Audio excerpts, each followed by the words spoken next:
and g'day once again to ye mateys! I be your surgically enhanced DM, Josh the Pirate, and it brings me a bounty of pleasure to welcome ye once again to Corsair's Cove, an Ep7 of our new story in my Humblewood world of monsters and magic.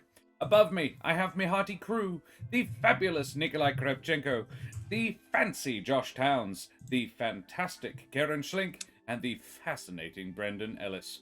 We must also shout out our faithful artist Daria, who created our character art and our chat emotes. Check out the heavy hype and our very new and terrifying Goose Raid! Which is a fun phrase to say. So, let's talk about these wonderful people who have agreed to spend their evening with me. Nikolai, who the heck are you? Hi, I'm Nikolai, or in chat and on the internet, I am also Cossack Nico. I kind of hang around between Corsair's Cove and Roll for Damage. That you do. Excellent. Splendid. Tell me about yourself, Mux Josh Towns. Hello, I am MX Towns. I am a local actor and extremist in all the musical things. If you would like to see me perform, then I'm doing plenty of shows. At the end of the year, I'm doing a show called Little Women, where I get to be a boring American dude from Boston. And next year, I'm doing 2 Fringe shows, one of which I just found out I'll get to go to Adelaide Fringe, which would be fantastic. And then everything else there is MasterCard. And also, I'm on this every Thursday. So check me out. Have a year. Have you out. Karen, please tell me who the heck you are. Hi, I'm Karen Slink. I am a performer, a writer, a puppeteer. You can follow me on Twitter at Mother O'Bunnies. You can follow my Bella Delta ego, Lola Moore, at Miss Lola Moore. You can listen to the D&D podcast I'm in. There be dragons. Where all good podcasts are found. And if you really want to, you can help me in a competition I just made the top 20 of. Josh, this is where you use the new chat thing. Yay! I just did the new chat thing. Me and some friends are working on a shark movie. And you can help us by following us on social media at the links below. Please do. Yeah, splendid. Brendan, who the heck are you? Hello, I am Brendan Ellis. I am a gamer, DM, D&D player. I am an actor, director. I also am going to be in a Fringe show next year, Perth Playback Theatre. Doing some shows, and that's always lots of fun improv stuff. And on the internet, I am here. I am always here. I will always be here. Josh doesn't have a say. That's me. I wouldn't argue it anyway. I'm also slapping up relevant things, so you can find Daria on, our artist there. She is amazing and wonderful and lovely, and we are very appreciative of their work. Now, what else was it that I needed to say? Oh, I needed to tell you about me. Hi, I'm Josh the Pirate. You can find me here on Corsair's Cove, my channel where I DM. You can also find me over on Roll for Damage, where I also DM Humblewood, because I live in this world, apparently. Yeah, if you like my face and voice, you can check me out at Fringe as well. Like many of my other friends, are doing a Fringe show. Nikolai, you need to get on it. You're really missing out here. I'm sure you'd be great. Yeah, I am currently, theoretically, producing 3 Fringe shows, and I'm in one of them, and I'm auditioning for another one tomorrow. Yeah, because I'm an idiot. So, if you want to hear more of my vocal stylings, you can check out my podcast, There Be Dragons, where I play the infamous and deadly pirate Sken Felspar und his little dragon, Rush. So, what else do I need to do? We need to tell our adored, appreciated, and possibly even beloved audience to please like, follow and subscribe to all of the things. We have all of the socials. You've got Karen's socials for Dead Point, and you've also got our socials for the channel. Please follow them so you can find out about cool stuff that we are doing. Now, we need a bit of a recap for last week's session, so I don't spend the next 5 minutes staring off into doing a lore dump. So who is up for it? Yes, I will do it. I'll do it. I'll speed run it. I'll do it in 60 seconds. Ow, okay. Can I time it? I'm timing it. Wait. Shouldn't have said Just that. tell me when, and hang on. Well, let me check my notes. I volunteered to do this without checking my notes, so that's fun. Great. Okay. All right. We're going to do it. Ready? Ready? 3, 2, 1, go. So we picked up mid-combat. Cash was almost dead. Eric had bravely and handsomely flown to the rescue to help out. Javier was also present, and Arthur was soloing the boss. It all worked out really well. We all got fucked up a few times, except for Javier. Javier was very impressive and didn't get downed. Eric turned into a bear for about 3 seconds. And then I got the final blow on the boss. There was much rejoicing. We harvested some stuff from the boss, and we're hoping to make some cool items. I have 10 more seconds left. This is so much time. There was some hugging and rejoicing and camping out in the ruined town. And now we're going to go back to city. Time. Not bad. Pretty good. You also named your phoenix. Oh, yeah, that's almost not very important.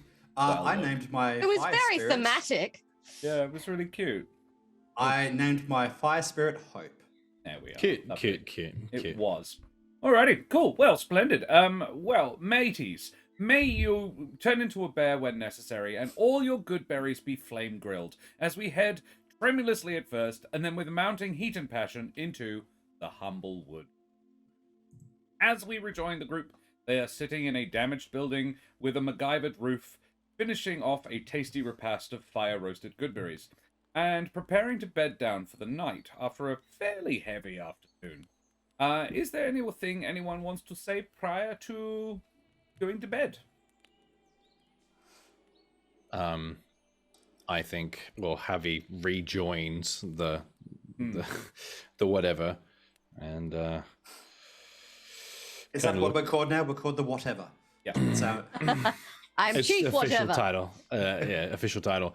Now he kind of wanders back in and takes stock of everyone after doing what was done, doing what was necessary to not desecrate not consecrate, but Fix.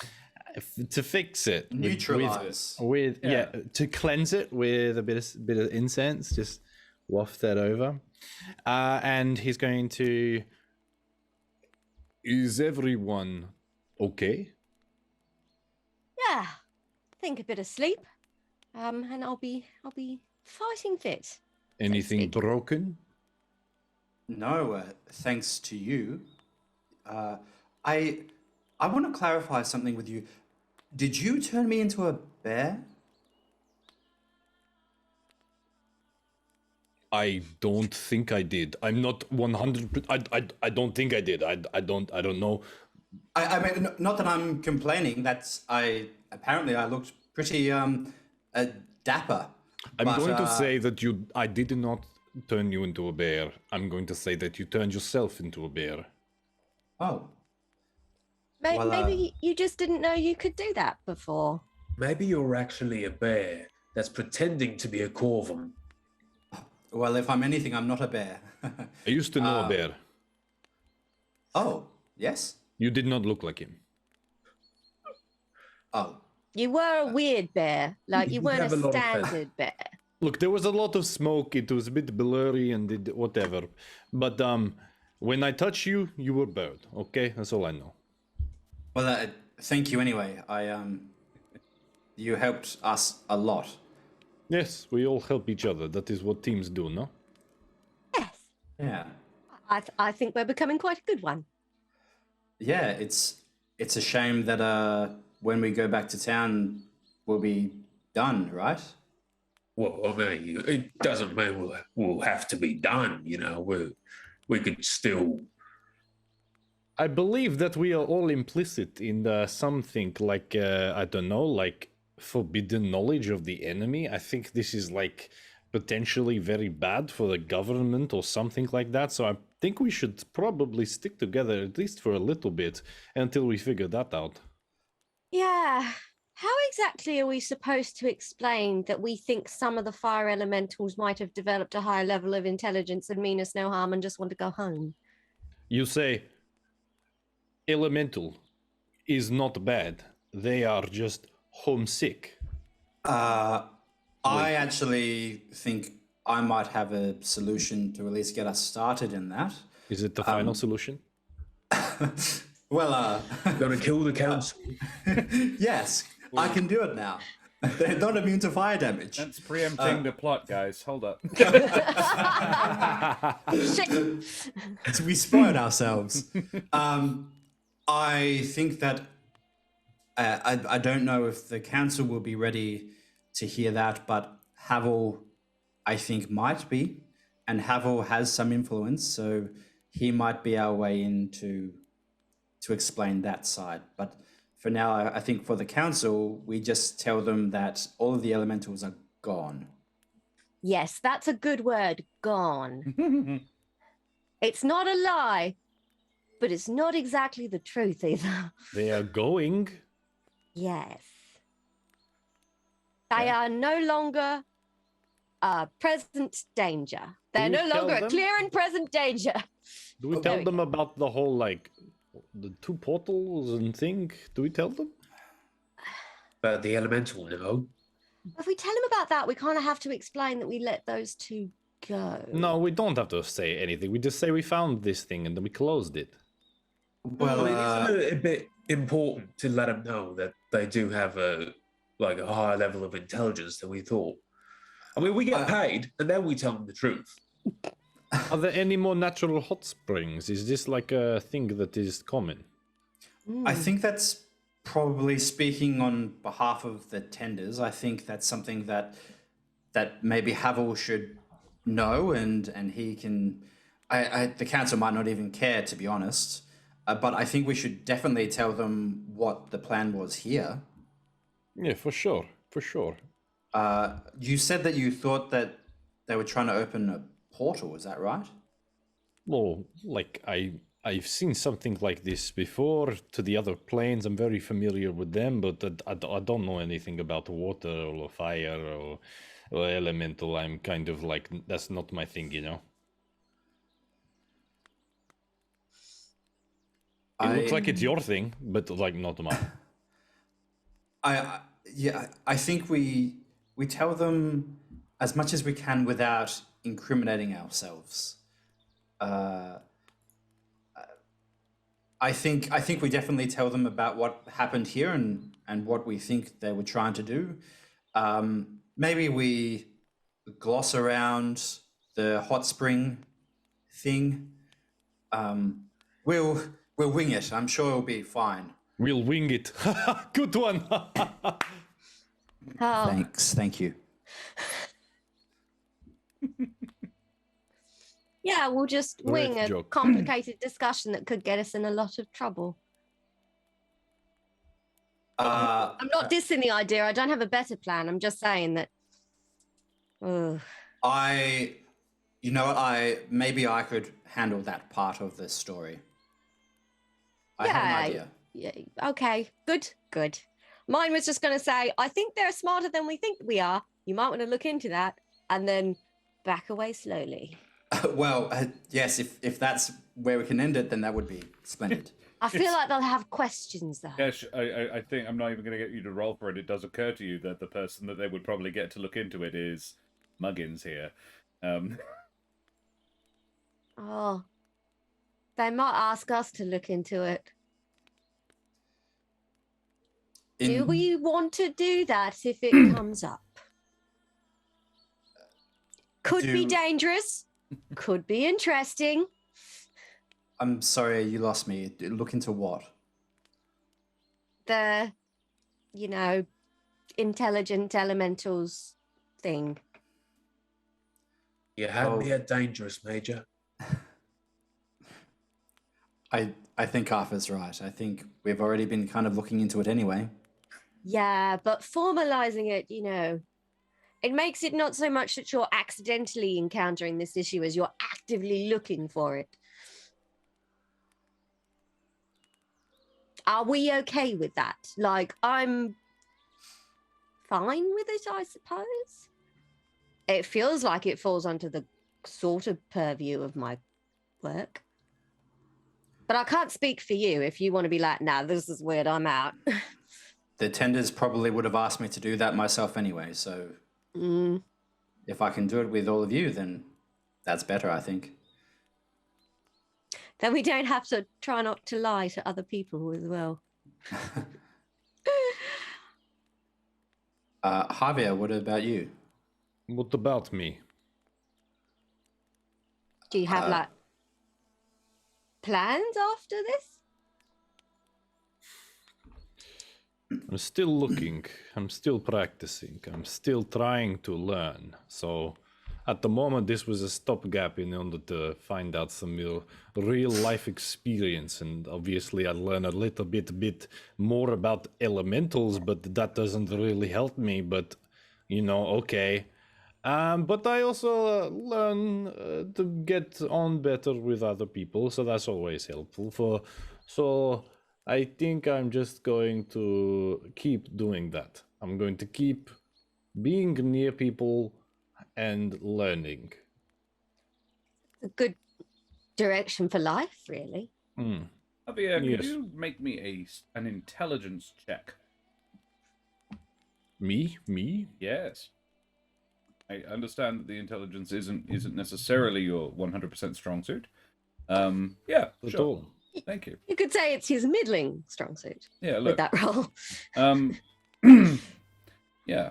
I would say with that, you haven't really. Yeah, I was. If you'd rolled really high, I would have told you something. But Never mind. I've got a headache now. yeah. Cool. Alrighty. Well, unless anybody's got anything else they'd like to say this evening, I think we all have a rest, have a long rest, have a nice sleep. So Do we want to take watch? Oh yeah, we doing that? Oh yes, we will take watches. Very well. Who's what order? I feel will like- take first watch. He says, yawning. Wake me when you feel like you might be falling asleep. No worries, it's fine. I'll have good berries. I'll take last watch. Cool. Arthur's got the dog shift. All right. I'll do it. Woof. Cool. Alrighty. You sleep. Probably Kesh. You have. I would say your dream would probably come first then. So Kesh, tell me, what do you dream about? Kesh dreams that she is inside a small home, that kind of a all-in-one room studio sort of deal. It's very cozy, very cute. And she's quite cold, so she goes over to the fireplace where there is a fire to warm herself.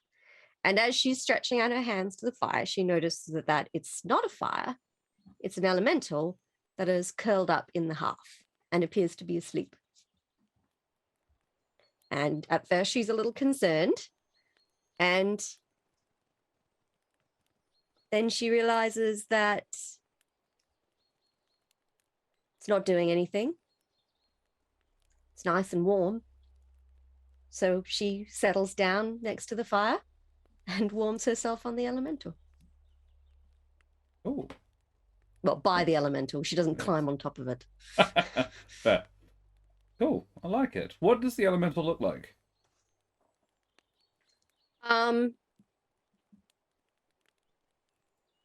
It's humanoid, but it looks almost like a sort of, there's hints of like animal of it, but it's not certain. Like you think you can see some feathers, Sure. maybe a tail, Okay. but it's No. curled up and flickering. So it's Vaguely humanoid shape, but nothing particularly detailed. So like a fire that has a human shape, yeah, with a few feathers and tail sort of details a little bit sometimes. but it's Cool. moving and flickering. So it's I like hard it. to be sure. I like it. Alrighty, cool. Javier, you wake Kesh up, you go to sleep, you have a nice sleep. What do you dream about when you finally pop off? Right. This one's a bit more dramatic, I would say, than Okay, excellent. yeah. So as he makes his way to sleep, generally he's feeling like pretty battered and bruised, but as sleep takes him, he kind of relaxes into it, feeling like it's going to be a pretty average sleep. Sure. But the second the darkness hits, it's like a flashback. He's had night terrors before, and you realize he's surrounded by darkness, and it's raining. His feet feel the sand soft beneath him, and he's standing on a beach. And he knows this beach. This beach is very familiar to him. And he looks up, and it's the cliff in which his uncle unfortunately fell. Hmm.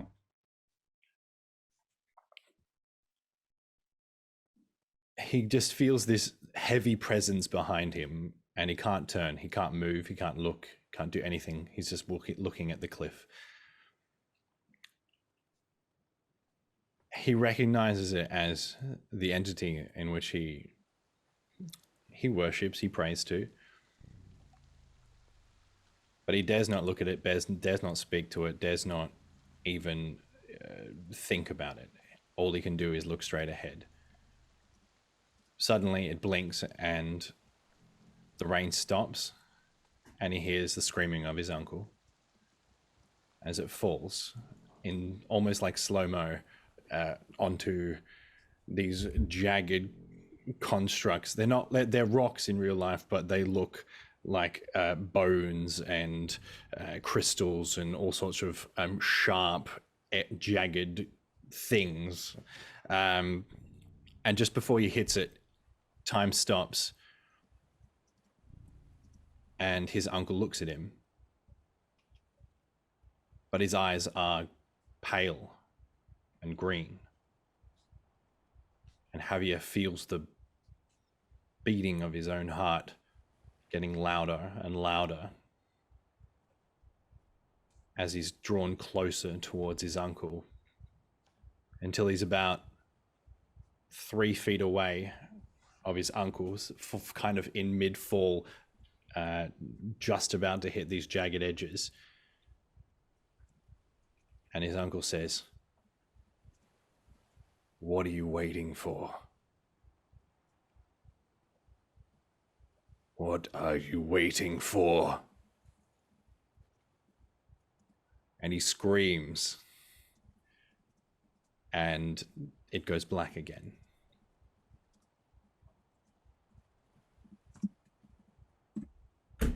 And then he wakes up, looks around.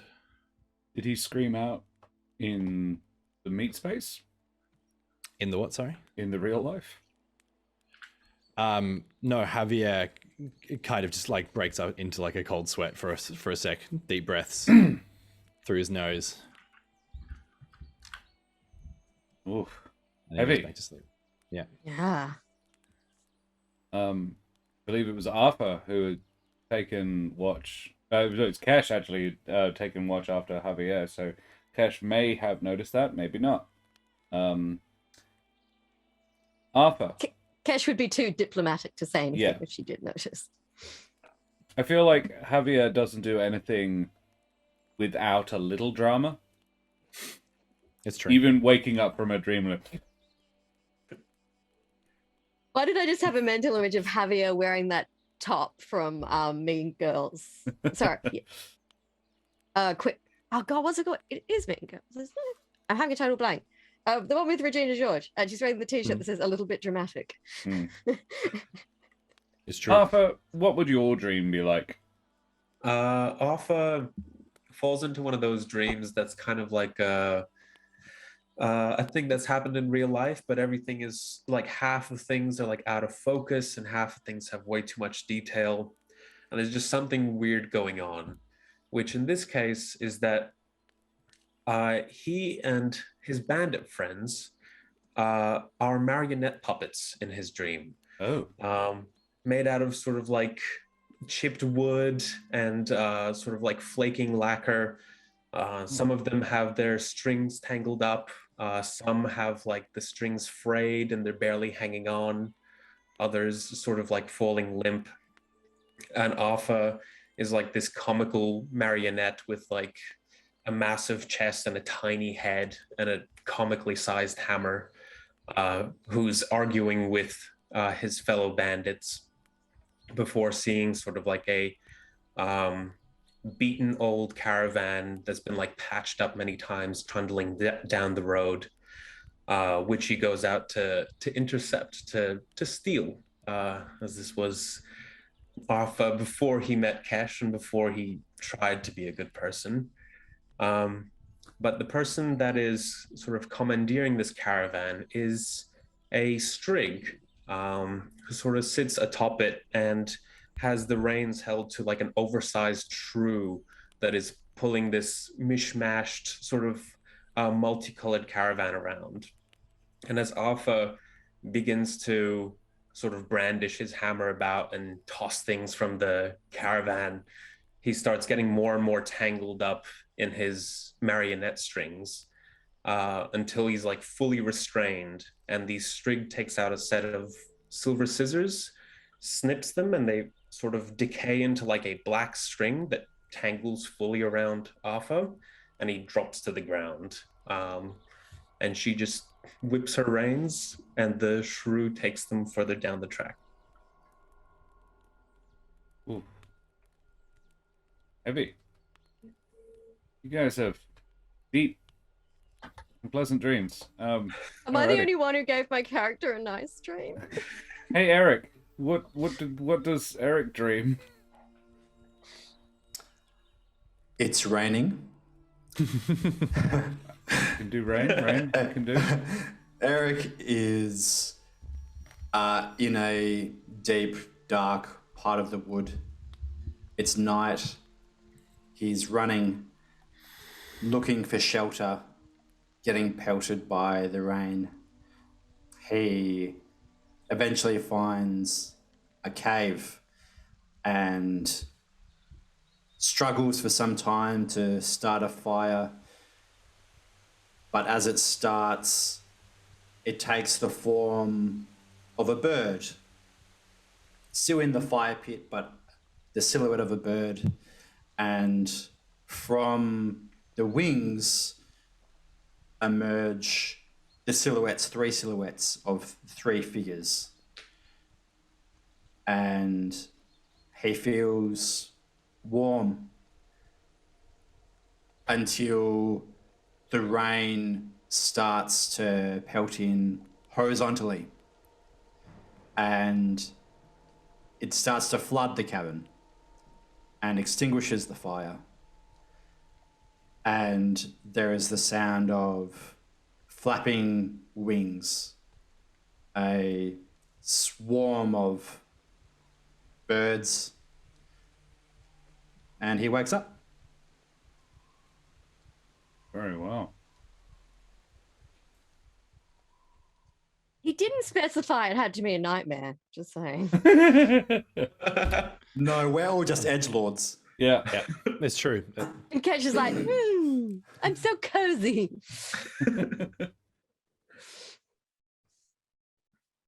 Yeah.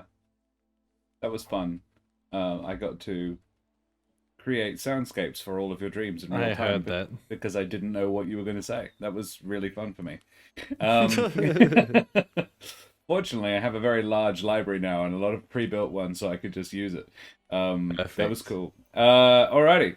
Well, because of those dreams, or not because of those dreams, but those dreams, I like to do a dream when you guys level up, which you just did. Yay! Woo! Level 5. So yeah. Okay. Well. Cash, your dream was the least upsetting. What does level 5 look like for Cash? Cash gets some spells, Ooh. which is exciting. So she has some second level spell slots now. She has 2 second level spell slots, and she can now cast the Zone of Truth. Yes, she can. And she also learned a new first level spell as well, didn't she? I did. But the Zone of Truth sounds cooler, so we're going to talk about that one. It Zone creates a of Truth magical is cool. zone that guards against deception. Potentially quite useful. Yes. And where's my first level spell that I learned? Spiny Shield. Protection. Oh, You did learn protection from evil and good, but you had that for a while. what's You get that for being a monster slayer. You get Spiny Shield was the other one. The reaction. which is maybe why it's not in your normal spell list. But I the other big thing for Cash, level 5, is extra attack. Yes. I can Yes. now extra attack things. So if Shoot I things miss, with your bow Miss 'em twice. yes, I can miss twice, and Javier will have twice as many arrows stuck in his antlers. Kesh is a monster hunter, yes. Yes, we get to look even more like a pinboard. So we I need to can't do. find my reaction spell. I know it'll be here somewhere. It's Spiny Shield, and Spiny Shield is a spell from the Humblewood itself. It is, it's like Shield, but it's for rangers and druids. And it generates a shield made of spikes that reflect the damage back on the people doing it, but doesn't provide as much actual AC bonus. It'll be in your actions Yeah, I can't see it. at the bottom. Never mind. It'll Bottom? when you become relevant. When it becomes relevant, we can do it. But before that, we need to roll your hit points, Karen. So, do you want to? The way I do hit points is that you guys can either roll it yourself, or you can pick 2 people in chat to roll it for you and pick the better one. But you have to accept it if they both roll shit. As Jude often gets. So, Karen, do you want to select a couple of people to roll for you in chat, or do you want to roll it yourself? Well, Small Town Creepy did compliment my photograph Fair. that they went and looked at, so they can be my first person. Small Town Creepy, it's a ranger, so 1d10 in chat, please. And we have a first timer in chat. If you're still here, Issa Bayou. Issa Bayou. Bayou. Can we get roll space, and then the number is 10. Roll space 10 in chat from Small Town Creepy and Issa Bayou if you are still here. And we will get that hit points attached to Kesh, which we will add 1 to because Kesh's con is 1. Cool. And while we wait for that one, Arthur, what's your level up look like? Arthur can rage against the machine even harder. He has Excellent. extra attack, and he Nice. can run really fucking fast now. There is a space, Issa Bayou. Roll space 10. But thank you otherwise. You're doing great. That's almost exactly what we need.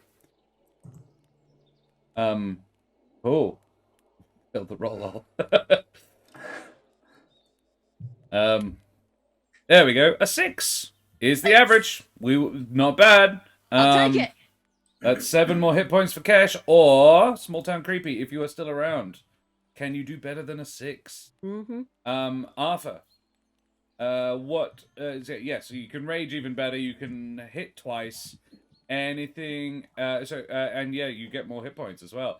Small Town Creepy got a 3. Oh, that's a D6. Oh, they only rolled a 6 though. You got to roll a 10. Roll a D10. Come on, D10, baby. Beat a 6. And yeah, Arthur, who would you like to roll your dice? Do you want to do it yourself, or do you want someone else in chat to do it? I'll get Omi and Spinner to do a It roll, looks like please. 6 is the number. They for both got Cash. 6. It's Well, fate. fortunately, Cash, that's what the auto roller on D&D Beyond rolled, so you get to keep that 39. I didn't have to change anything. Fantastic. Yeah, that's convenient. Hey, look, it's not bad. Pair of 6s on the D10 is pretty good. Arthur, you get to roll a D12.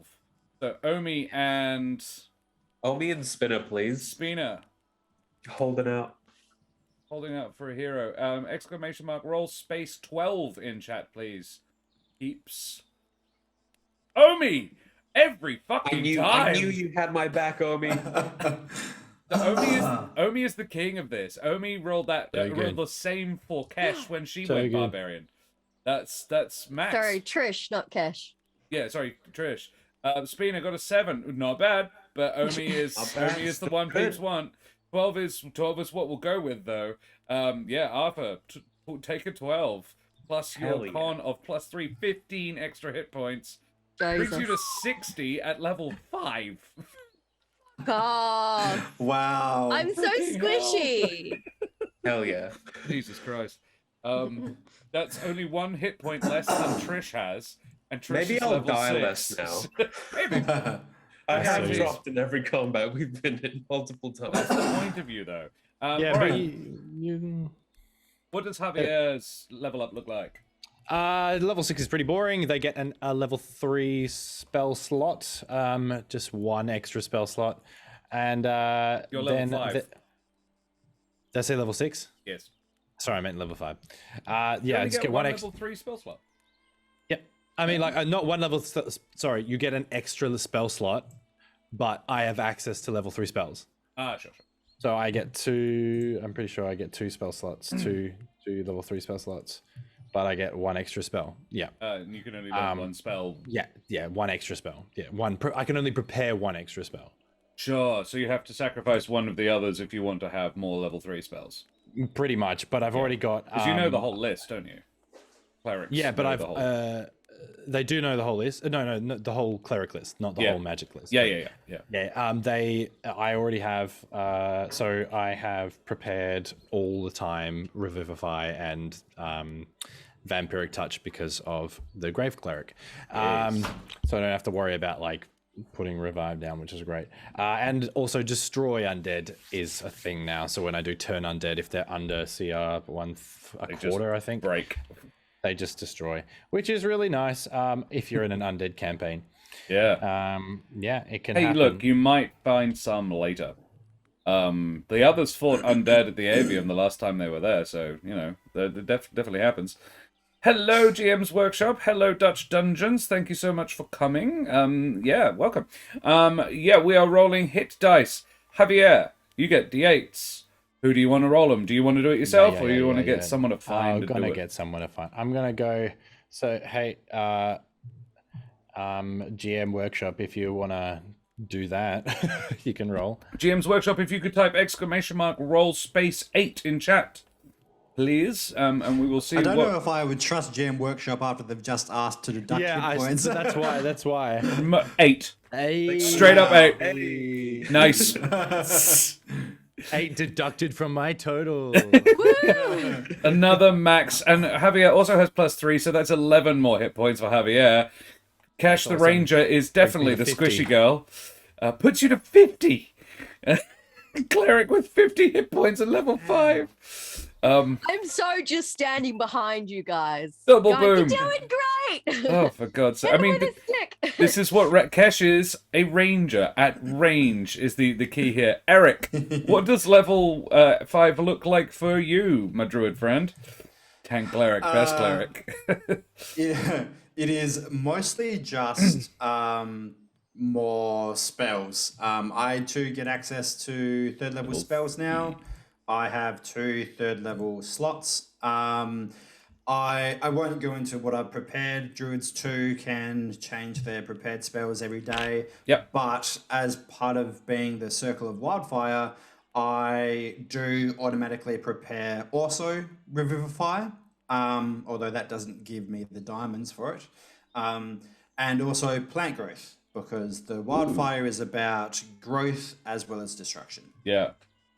Very, very Aussie, actually, really. Yes. Yeah, really. Yeah. Cool. Alrighty, splendid. And your D8s as well. Who do you want to roll for it? You going to do it yourself, or you get somebody else? Oh, hell no, I'm not going to roll it myself. Yeah, I hell need no. someone to blame or thank. Yeah, there you go. Exactly. I'm not So- mad at Small Town Creepy or Izubayu. They are not responsible for the The dice last, randomizer. the last time anybody rolled it themselves, it was Mitch, and he was very much Nevermore at the time. Nevermore was like, "I'm not trusting any plebs to do it for me." Rolls it, gets a 1. I was like, "You deserve Talk that." shit. Look, I had heard legendary things about Omi, but Omi's already been claimed. So Serum, I don't think has rolled. Yeah, yet. Serum So hasn't maybe, rolled. Serum, if you could roll for me, and if Dutch Dungeons is still around, maybe you could roll a d8 for me as well. Yeah, go for it. !roll space 8. Hey, Thamior! That brings me to 47. I had already added the +3 to my Constitution. Okay. Roll space 8. 6 isn't bad, Serum. 6 We'll isn't take bad. it. Dutch Dungeons, if you want to take a swing at it as well, see if you can beat a 6. Because 6 is what Cash got with a bigger dice. 2. Alrighty. So looks like a Okay. 6. Looks like Thanks we're going for with the playing 6. Dutch Dungeons. And I have a +2 con mod, so 8. that will bring me up to a big 39. 41. That's pretty good. I have the lowest hit points. Didn't you have 31 before? Did you No, lose I health? have 33. Let me double check. Oh, yeah. I don't know why that's been changed. Yeah, I did have 31. So 39. Oh, you know what? Because when I leveled up, it automatically applied the yeah. con mod. Yeah, Yeah. yeah. Yeah. That's what I did. Yeah, so you're up to 39, which is what Kesh is on. But you do I have the will figure lowest that out. con of the lot, though. This is the trick. Your con mod is lower than everybody else's, which is why they're keeping pace Whose? with you. Karen. Kesh has quite a yes. low constitution. Despite actually map edges having inherently high constitution. Never mind. Alrighty, cool, splendid. You're all level 5 now. How exciting. Alrighty. We head back to Alderheart. Unless you guys have any particular inclinations about doing stuff along the way, I'll just say you go. Just go. How long does it take us to get there? It's probably 3 or 4 days. Probably 2 or 3 days walk. There is an alternative method of getting there that Kesh asked me about before we went live. But I don't know if she's necessarily keen to try it.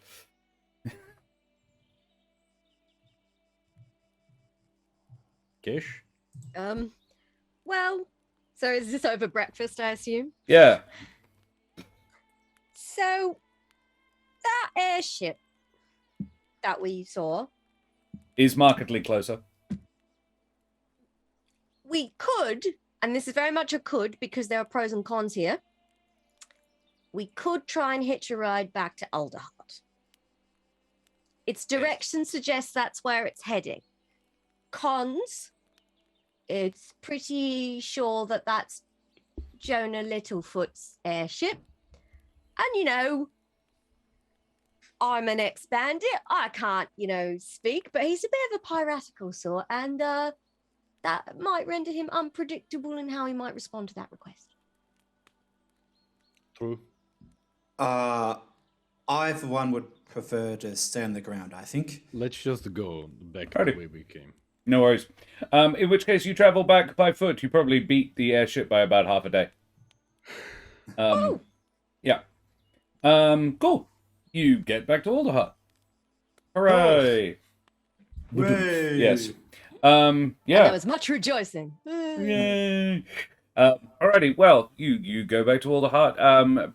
You would get there sort of late afternoon, probably in time to drop off your trophies and pick up your prize money. Yeah. Awesome. When you arrive at the council chambers, a guard is sent in to get Larimar to sort of come and see you and Memphis as well. And you were shown into the meeting room where you first met them and where you were all first introduced to each other. And Larimar comes in and says, "Oh yes, well done, good job. I'm very impressed. So how did it go? You have successfully completed the mission."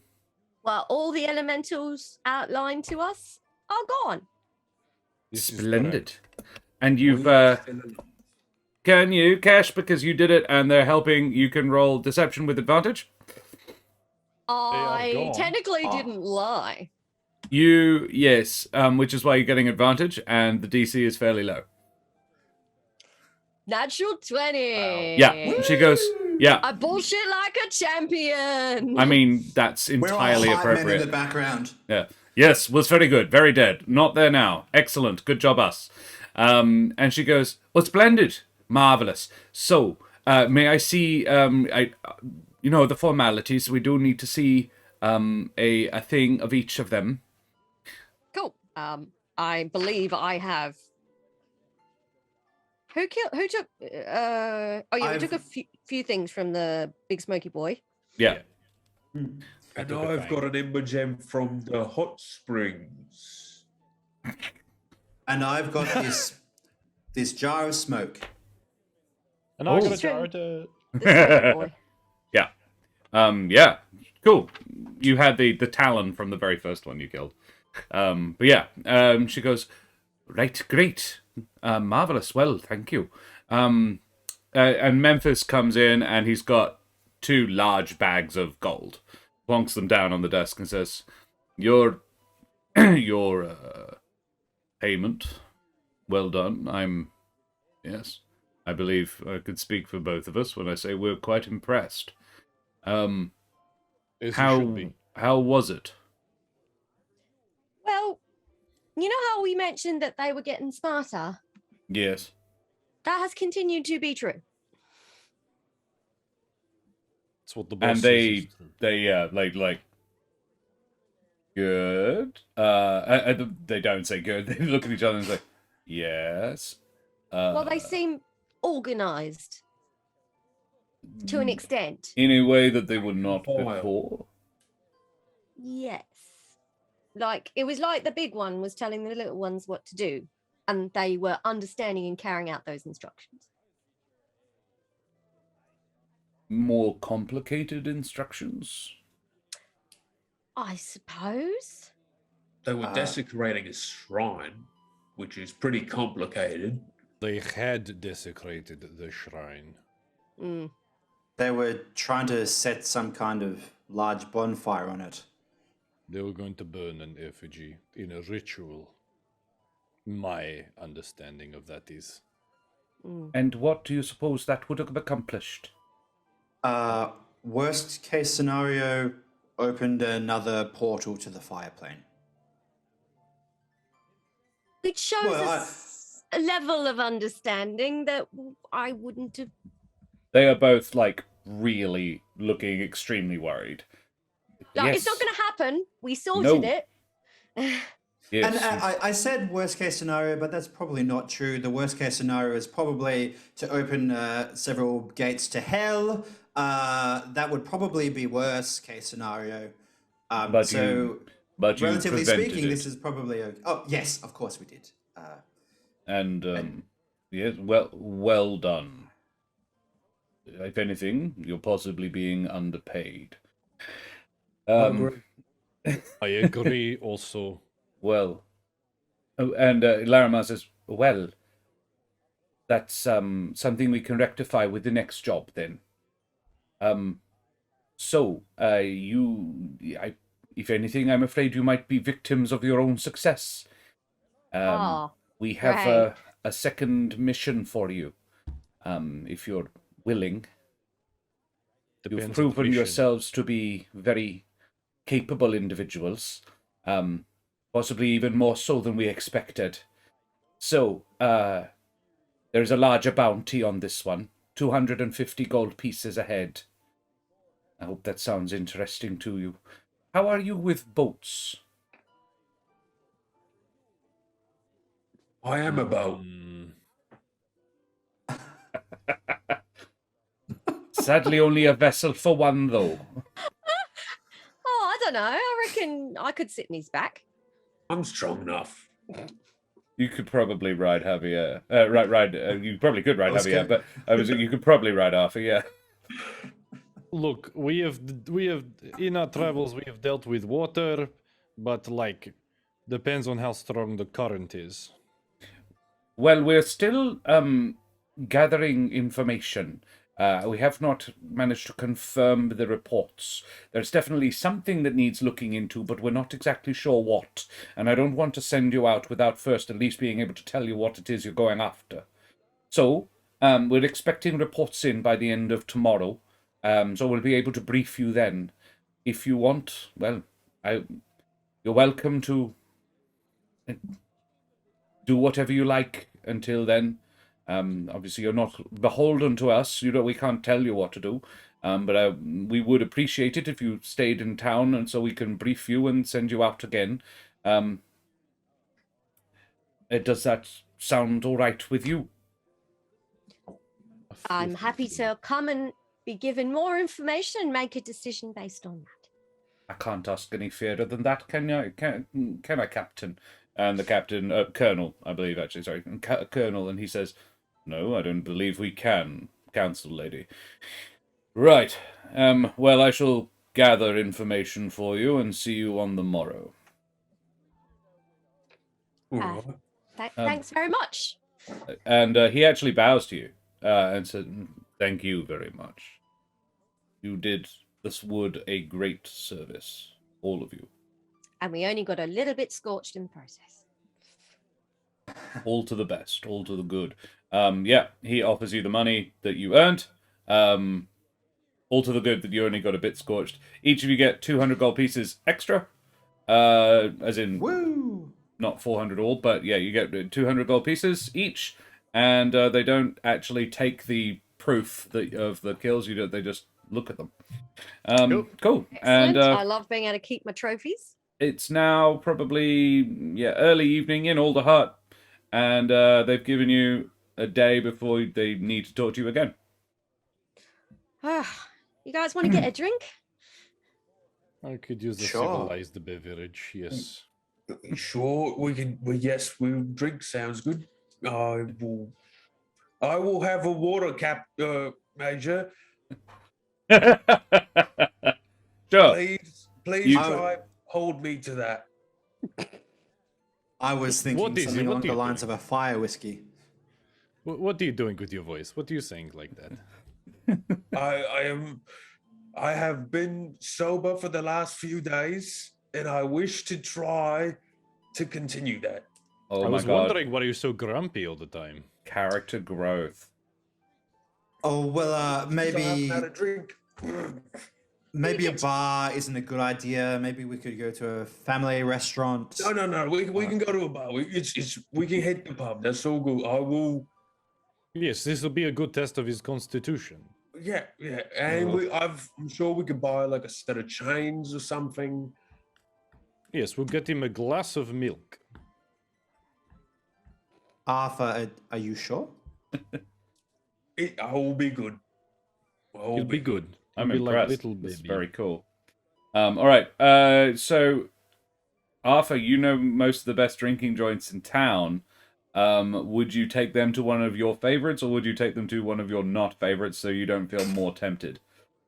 I think there was it at the Hung Drawn and Quartered that there was like a group of artists Yes. hanging about and they were doing like art commissions and stuff. Yes. I'll take him to that one. You take them to the Hung Drawn and Quartered. The Hung Drawn and Quartered, one of the finest pubs in Alderheart. The barman is a Trig named Trillo. The house special is the beer, the Dirty Squiz. It's Arthur's probably favorite drink in the world, and he foolishly took you to the place. The HDQ, exactly right, Small Town Creepy. And upstairs there is an all-male review / art school. Humble and birdfolk alike. It's more Kesh's jam than anybody else's, I suspect. Yeah, cool. You go there. You have beverages. head to Kesh the would try. Kesh would try to convince the barkeeper to make Arthur some sort of fun mocktail. Sure. He says, "Oh yeah, I Have can do fruit that. squeezes? No worries." Arthur, how you going? I'm good. I'm on the mend. On the mend, as in on the wagon. No. Was it? Oh, yeah. Yes. On the wagon. Yeah. Not Aye, off it. aye, lad. And he pats you on the hand sadly. He says, "Understood. Ooh, drinks for your friends." 3 dirty squizzes for me mates, and I will have a water. Or could you do some sort of fun mocktail with like a little umbrella in it? I could rustle up something like that. That's sure. And Trillo goes, ducks underneath the bar and starts mucking about with stuff. A hand comes up and grabs a champagne saucer at one point, and he comes back up with something blue that has mist forming on the top of it. He puts in a little umbrella and puts it in front of Kesh. And then 3 dirty squizzes on the bar. Because he's misunderstood, and then he puts a bucket of water in front of Arthur. And he puts a straw in it. You know, I don't work with straws. It's like big old beak. Yeah. I was just imagining myself how Arthur and Eric drink. Well, birds like tend to do that scoop thing. They'll like scoop it up and like, Arthur's so messy. It's just like that wild spraying everywhere. I was imagining it as one into the glass. Most of it goes everywhere. Well, this is why he gave you a freaking straw. What are we meant to do with straws with our beaks? Oh, you should be a pelican. Stick And it you in just the pour side the or- whole thing in and slowly drink it. Pelican folk for next campaign. That's it. Pelican folk would be either Marin Raptors or Gallus. Anyway, cool. So, yeah, Cash you is have gonna beverages. watch him assault the bucket of water and then slide the mocktail over. What's this? It's a mocktail, so it's a non-alcoholic, but it tastes alcoholic. What's the point of that? Withdrawal? Oh, right, yeah. Why is it that color? I haven't dunno. seen- That's not a natural color. Well, I imagine he put something fun in it. Trillo says, "Yeah, give it a go, lad. Taste the lemons. That's why it's blue." Arthur's he's gonna take a sip, really fucking love it, but his masculine pride is just like, I can't be seen enjoying this colorful drink. He, Can I sure? insight check that? I would like to too. yeah, all right, fine. Arthur, deception, please. Arthur, as you knock it back, the smoke actually comes out of your nostrils. As you struggle to not smile, Eric, you definitely notice the fact that Arthur has probably found his favorite beverage ever. It's really nice. Like a small tear forms in his eye. Like, I can't be seen to enjoy this. It's okay. It's okay. You know what I really like? A beer that just tastes just strongly of bread. He Hey. Sorry, it looks like Arthur. Looks like you're not enjoying that. Do you mind if I try? Sure. Yeah, you could give it a go. No worries. Just a sip, you know. Just give it a go. Try. Oh, that's really nice. You put some effort into that. Is that elderberry or something? Delicious. I love this. Can I May do that I- thing? Can I do that thing where you like put the straw on the drink and then you put your finger over the end of the straw and you get yourself like a little sample thing and catch that? Actually, I will have one of these, but could we put some vodka in it, please? Oh, what he May I- said. May I try some of this one too? Yeah, of course, Eric. You know, maybe we should just get one of those Bacon. bitches. See, Arthur doesn't like it. It's Arthur doesn't like it. We've made a mistake. No, I mean, maybe we just get a jug and everyone can share it. And you'll take one by the team by helping us finish it. Trillo comes back with 4 more blue lagoons, one of which is virgin, and plonks it all on the table. And yeah, pats Arthur on the shoulder and says, "All right to like it, lad. Just don't tell them." And indicates a bunch of guys that you have met around the bar before, and they're all sitting at the bar, like, you know the guys in Moe's Tavern in Simpsons, like them. Like the Barney Gumble of the Humblewood is there, like, you like the drink or whatever. That's the wrong voice. I don't remember how. All Barney right. speaks. Well, if I notice them, I kind of look over, thaumaturgy, turn my eyes black. What are you looking at? One of them falls off his chair in shock and fear, and then sort of staggers up and rights the stool because he's quite drunk and gets back up. Trillo says, "I think you've had enough, lad." To the guy, not. All right. Do you like this? Is fun. Do you want to do anything? Yeah, we're just having around. Well, The story's gone. This is it. This is We're the just gonna story get now. drunk, except for Arthur, who gets to watch us all get drunk. Okay, so we Stone need to sober. Didn't we leave? So we left things here, but the first time we came round, that Yes. we were going to get made into things. Are we going to do that tonight, or do we? Want I was going to say, if we have time to kill until tomorrow evening, I can think of quite a few things that at least some of us should do. Maybe now is when we figure that out, huh? What time is it, God? Oh, about 7:30, 8 o'clock. Dinner time. Oh, I thought we agreed that Arthur was now God. Well, God is a goose. I don't know if that's like I could be a goose. That would be a Really fun goose. cover of God is a woman, God is a goose. You'll believe God is a goose.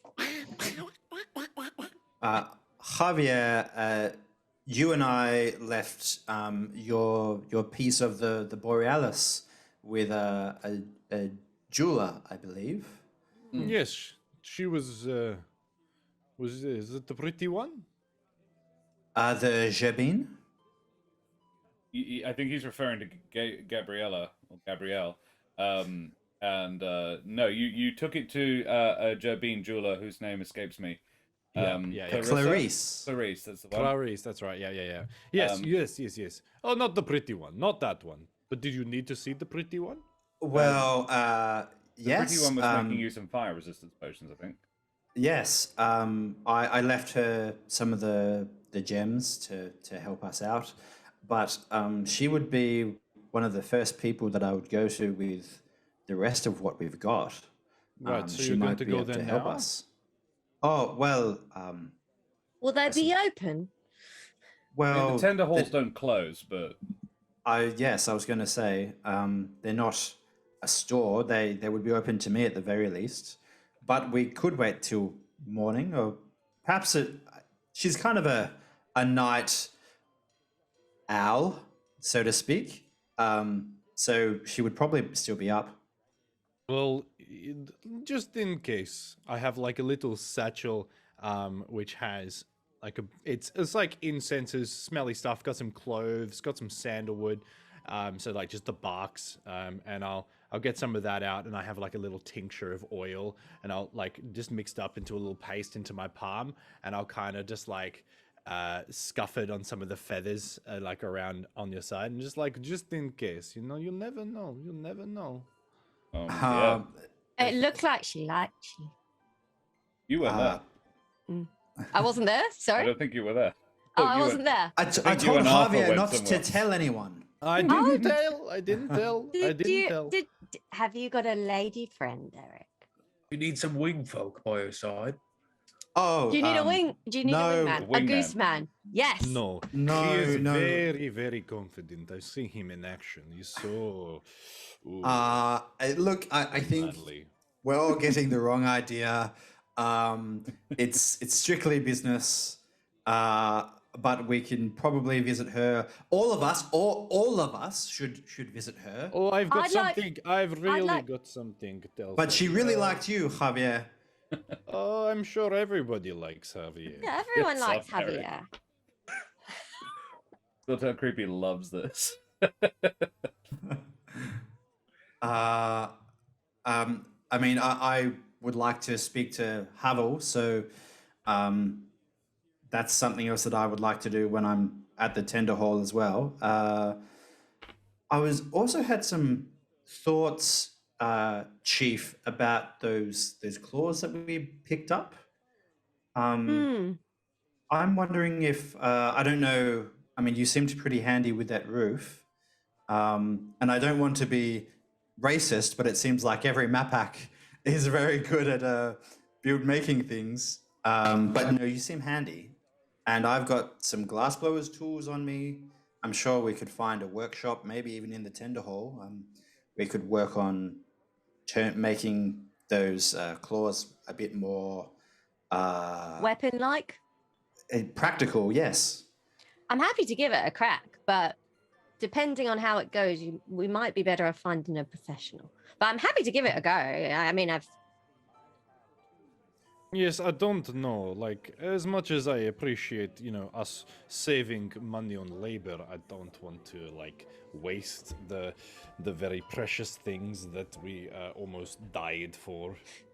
That's a very good point. like if we were in the woods and we didn't have enough weapons, this would be an excellent idea. But we are in a city. And This is if we true. can get a cocktail that tastes this bloody good, I think we can find someone who can make it into a much more All handy. right, so what are we weapon. going to do? What are we doing now? Like, should I come with you so I can get my shield thing? Well, that's at the jewelers. Oh, jewelers. Okay, so I'll go to the jewelers. I'll go do that. All right. Well, it's quite late now. I mean, you'd have to. That would Oh. have to be picked up This tomorrow. would be in the morning. Yeah. Oh, that's terrible. I'm so bad with time. But also, Kesh and Arthur, you would be free to make this check, as would Eric. I don't think Javier knows the city well enough to really make this check. But an intelligence or history, if you are proficient. Look, if I get a nat 20, then I know. Sure. Well, I got a nat 20, so I know everything. I got a 6. I do not. Yeah. I got a 13. Eric, the only person you can think of who'd be like that you know other than Kesh who would be really good at making weaponry is Gabrielle. And Kesh, you have heard of an artificer who works in the trunk market called Pruitt Seraphim. He's a grumpy old strig, but he supposedly does good work. And obviously, like Gabby would work for free, or at least work for a favor. But this guy you'd have to pay him. But he'd probably be one of the only other person in the town who's like would be useful for helping you make something this like high end. What was the surname again? Seraphim. I just had a Seraphim. brainwave. There's this artificer bloke who works in the market, Pruitt Seraphim, and he's really good at making things, unusual things, magical things. So if you're looking for someone who was a pro at it, unlike myself, he'd be the man to go to. And we did just make a lot of gold. That sounds good. Do you reckon Yeah. he could make my hammer more fiery? We could ask. Yeah. No, I don't know if you need to be more terrifying, Arthur. I think I do. Fair. Finish your mocktail. Don't go to waste. Oh, but Very just, well. he's on his like third one at this point of the night. He's abandoned the pretense. It's just Is he- empty glasses with like little fruit decorations on the Yeah, side. he's surrounded by, but he's stone sober. Yeah, it's a habit thing. I get it. Cool. Alrighty. Well, doing any of these things this evening would be difficult, but you could totally do them tomorrow. So you. What have about tenders? you could go to the tender halls now, but they are still. So the tender halls are still being used as partially an infirmary for those injured in the fighting. Most of them are very much on the mend now, but it's still like the hospitals were overwhelmed. It's all sort of, they'll be there. Havel will probably be there tonight. Gabrielle may well be. It'll be fairly late by the time you've had a few drinks and dinner. And Where are we all staying tonight? Me and Arthur can go back to barracks, I suppose. Don't know if you want to, though, Arthur. We can see if they've got rooms here. Well, I mean, they've got a bunch of artists living up top. We could get commissions done of the group. the rest of you are That drunk, sounds- so. That sounds great. You want us to go upstairs and get our picture painted? Yeah, it's like a keepsake, you know. If we do go our separate ways, we can hold on to something. Yeah, it winds up looking like this.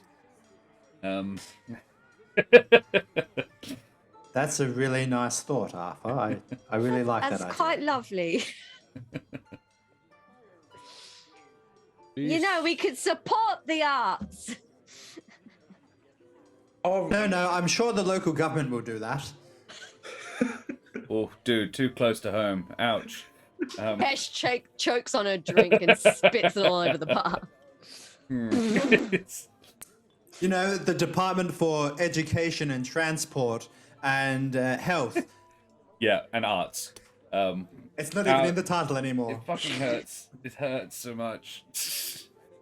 For those not in the know, that just happened to the arts in Perth. Yeah. That was that last year. We don't have an arts That department was anymore. federal level. Oh, so angry. Small town creepy. Yeah, look, if you're expecting nudes, you need to draw it yourself. How do you even draw a cloaca in I don't know. That don't. Now you've asked. It's out there. Rule 34, cloaca. I think that's Nevermore's rule 47, to be honest. It's just Never Arthur ask for tastefully covering nudes. his goose bits with a hammer. Hell yeah! Someone Just please standing there draw that. straddling a hammer. Alrighty. So you guys, you have a night's rest, and then the following day you go and see the people you want to go see. I think is the simplest and easiest way to say it. So yeah, you go. Where do you? Who goes where, and who goes to talk to what? Clarice. You're going to go to Clarice the jeweler. I can't remember how much I said it would cost you. I think 50 gold. Yeah, that's about right. So she charges you 50 gold and presents you with a.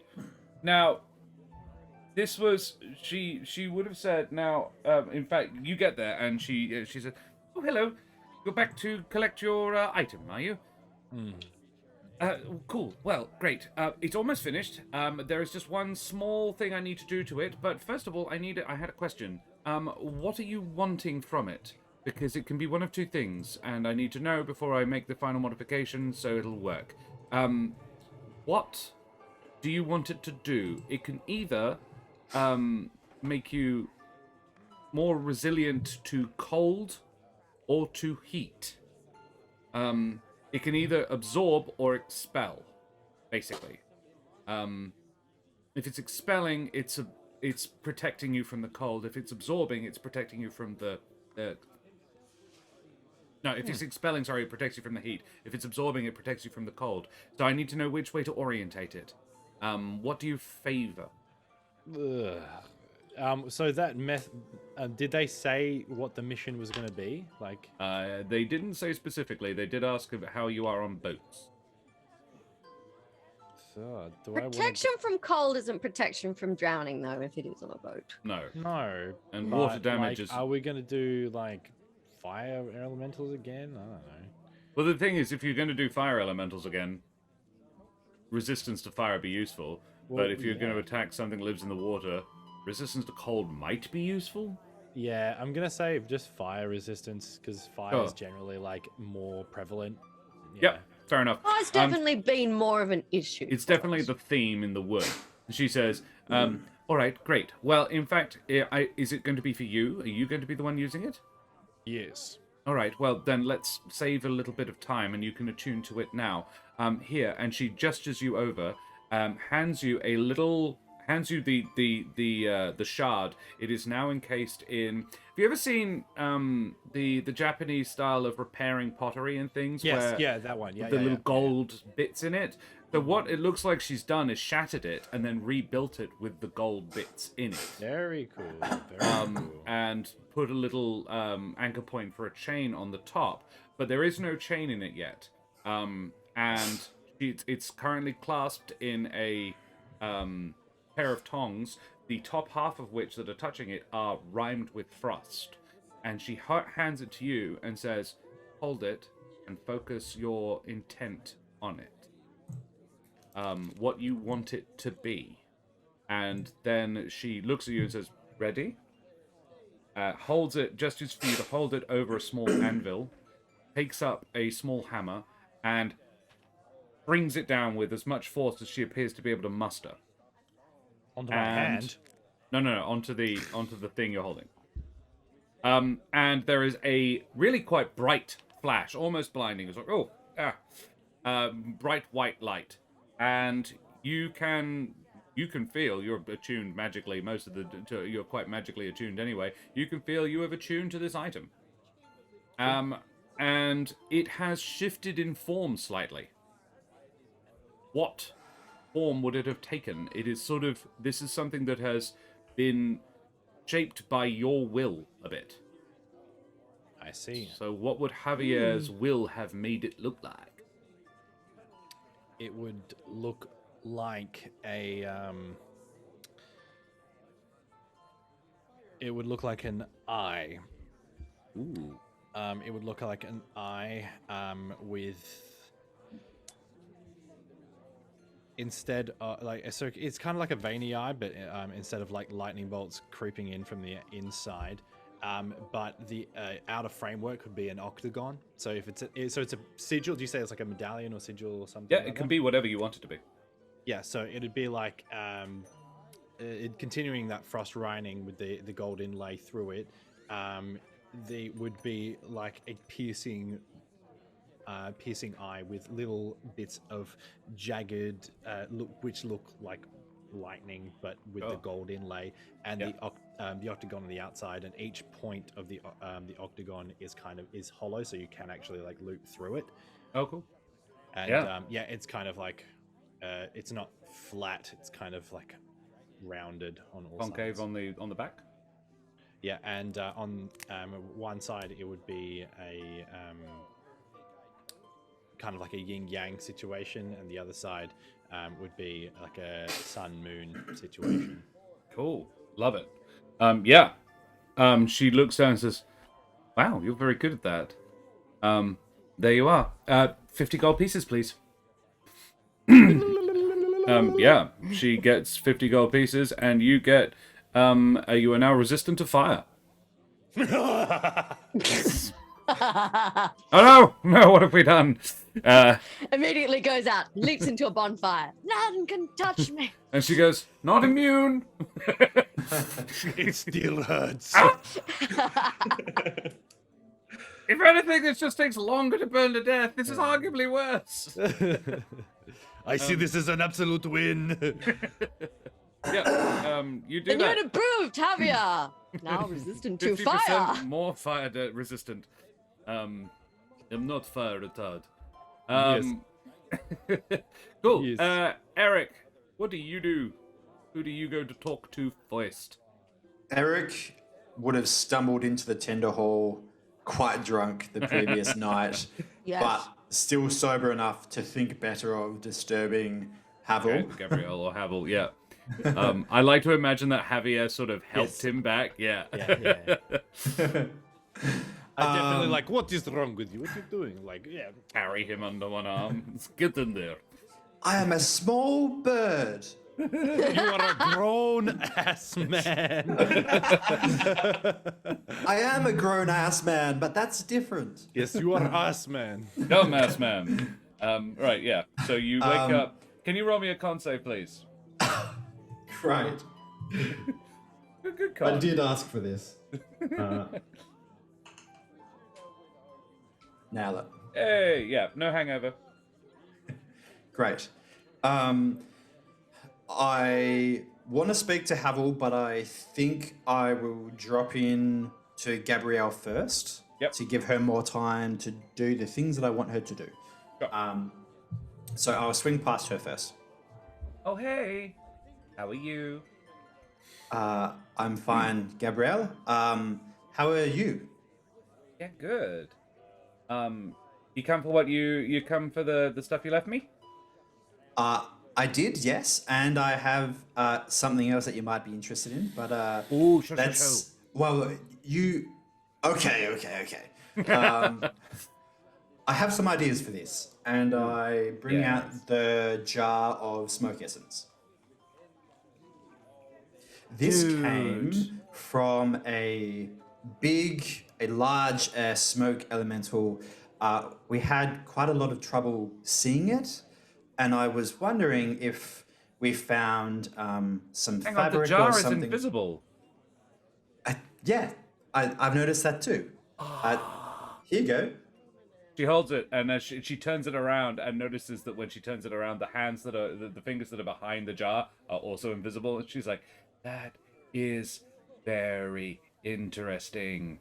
I Sorry. was wondering if we could maybe apply that trait of the smoke to something that I could wear. Maybe if we find You want some an invisibility absorptive- cloak? Oh well, I wouldn't be so crass to call it an invisibility cloak. Maybe a shawl of unseeingness. Yeah, that's catchier. I like that. The shawl of minor not being visible. Yeah, I love shawl. Yes. She's like, Well, you need to go and get me whatever shawl you want. You sure you want a shawl? I think a cloak. How about a hood? Yeah, a hood. A hood would be. In fact, I'm wearing a hood. Hidden hood. The hidden hood. Yes, the hidden hood, the hood of hiding. We'll workshop it. The hidden hood. Yeah. Yes, let's put on Cool. on a hood. I like that. Cool. She actually just takes your hood off you, like without asking, just sort of pulls it off over your head. Please. Ask Somebody me before you forcibly undress me. removes your t-shirt, you know, and you have to like. I'm now a naked crow with Oh, just yeah, feathers. I think you except still have for- shirt. He hasn't taken your actual clothes off. I was gonna do a bit about how just the areas around my nipple are burnt off, but that's okay. Well, look, getting the there's a- cloak off, there's a she tunic. can notice that if you want her to. It's No, cat. I don't want that. There's a tunic. Right. Cool. She goes, this'll probably take a little while. Are you free to help? Yes. I think so. We are being called into a briefing later this evening, but and I wanted to speak to Havel briefly, but then I could come back in and I suppose I could spend the day here. Yes. I'd like that. Cool. Okay. Oh, and the gems. You were going to turn them into potions, right? Yeah, done and done. Did you leave her both of them for that purpose? Both of them to turn into two potions each. Yeah, right. So you've got 4 fire gems, but 4 fire and fire resistance potions, but you don't have any gems left. Is what I'm sort of confirming. Yes. I gave we had 3. I gave her 2, and I gave the third one to Arthur. Yeah, cool. Alrighty, you do that. Yeah, she presents them, and she's like, "Cool, okay. Well, I'll get started on this. See you later." Okay. I'm just gonna jump over to Kesh and Arthur. What are you doing? I imagine, given the discussion last night, that Kesh would have arranged to meet Eric at some point in the morning to go and see Pruitt Seraphim about magical weapons. Yeah, Brewer. That's what I want to see. Well, Eric's gone to his person. Do you and Arthur and Kesh going to talk to Pruitt? Like, we can pick Eric up on the way if he's not staying there just yet. He's got to talk to Gabrielle. We got to give him some space. Oh yes, that's the one he likes him, isn't it? Yeah. We got to give him space to talk to Gabrielle, and Okay. then we'll catch up with him later. Okay, Alrighty. well let's go talk cool weapons. Yeah. Cool. Alrighty. You do that. You head up to the trunk market. So, in the central pillar of the Alderheart tree, the central trunk of the Alderheart, there is several levels of marketplace that sort of spiral up the inner side of the trunk. And deep within the recesses of one back alley, you find the shop of Pruitt Seraphim. It is dusty and much like its occupant, and grumpy as well.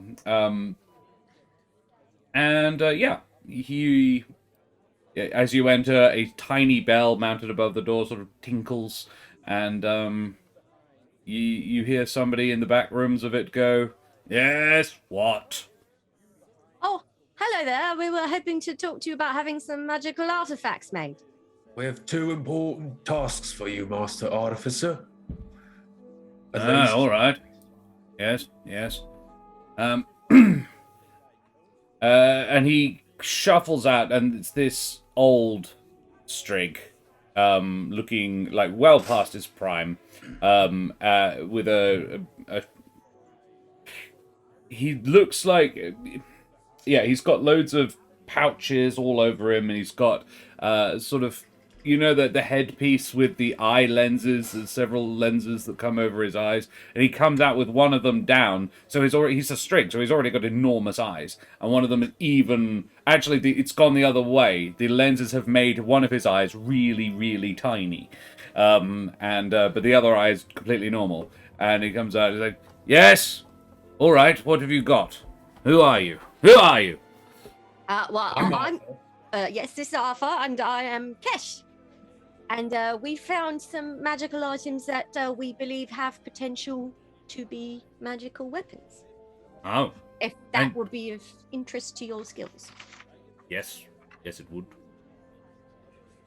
I have a hammer. Can which you I would pay? like. Kesh gets out a gold piece and just does the and catches it, and then puts it back in One the pocket. isn't going to cut it, my dear. Alpha gets out his bag of coins. That might, though. That'll probably do. All right. I was trying to be coy, but fine. Smack the bag on the table. He goes, yes, well, all right. What are you in the market for? Well, we're fighting a lot of elementals lately, and Oh, yes. mundane weapons don't seem to be cutting it. No, they So, won't. imperative to our well-being that we have weapons that we can use to actually hurt the buggers. And Fair also, enough. equally important, I need a watertight frame for this painting. And he takes out a painting. Oh, God. No. My goodness.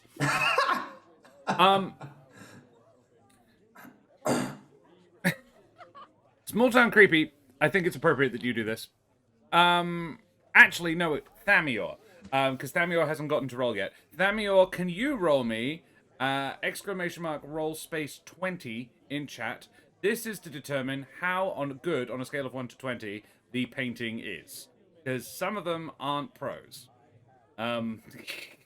Everyone but Alpha is drunk in the photo, in the painting. Yeah, Just like, definitely. Including possibly the person who rolled it. The person who drew it. And are you naked in it?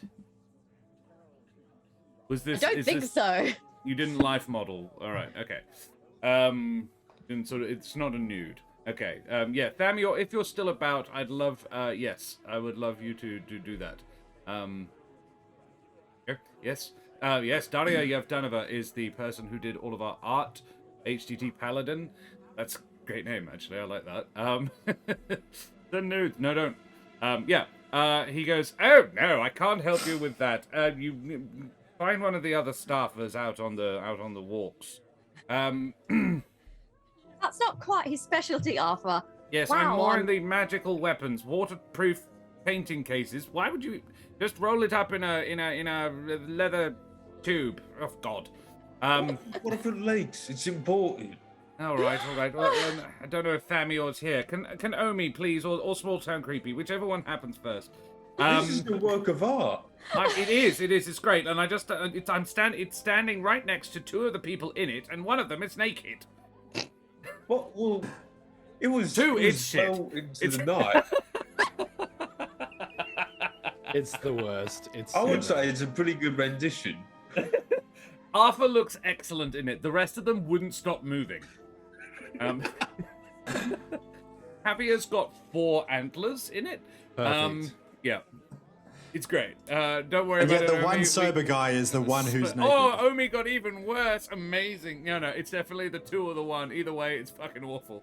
Splendid. Oh, I swear that painting looked better last night. It just gets worse. Yeah, it looked great to you then, Kesh. All right, so you wanted a hammer.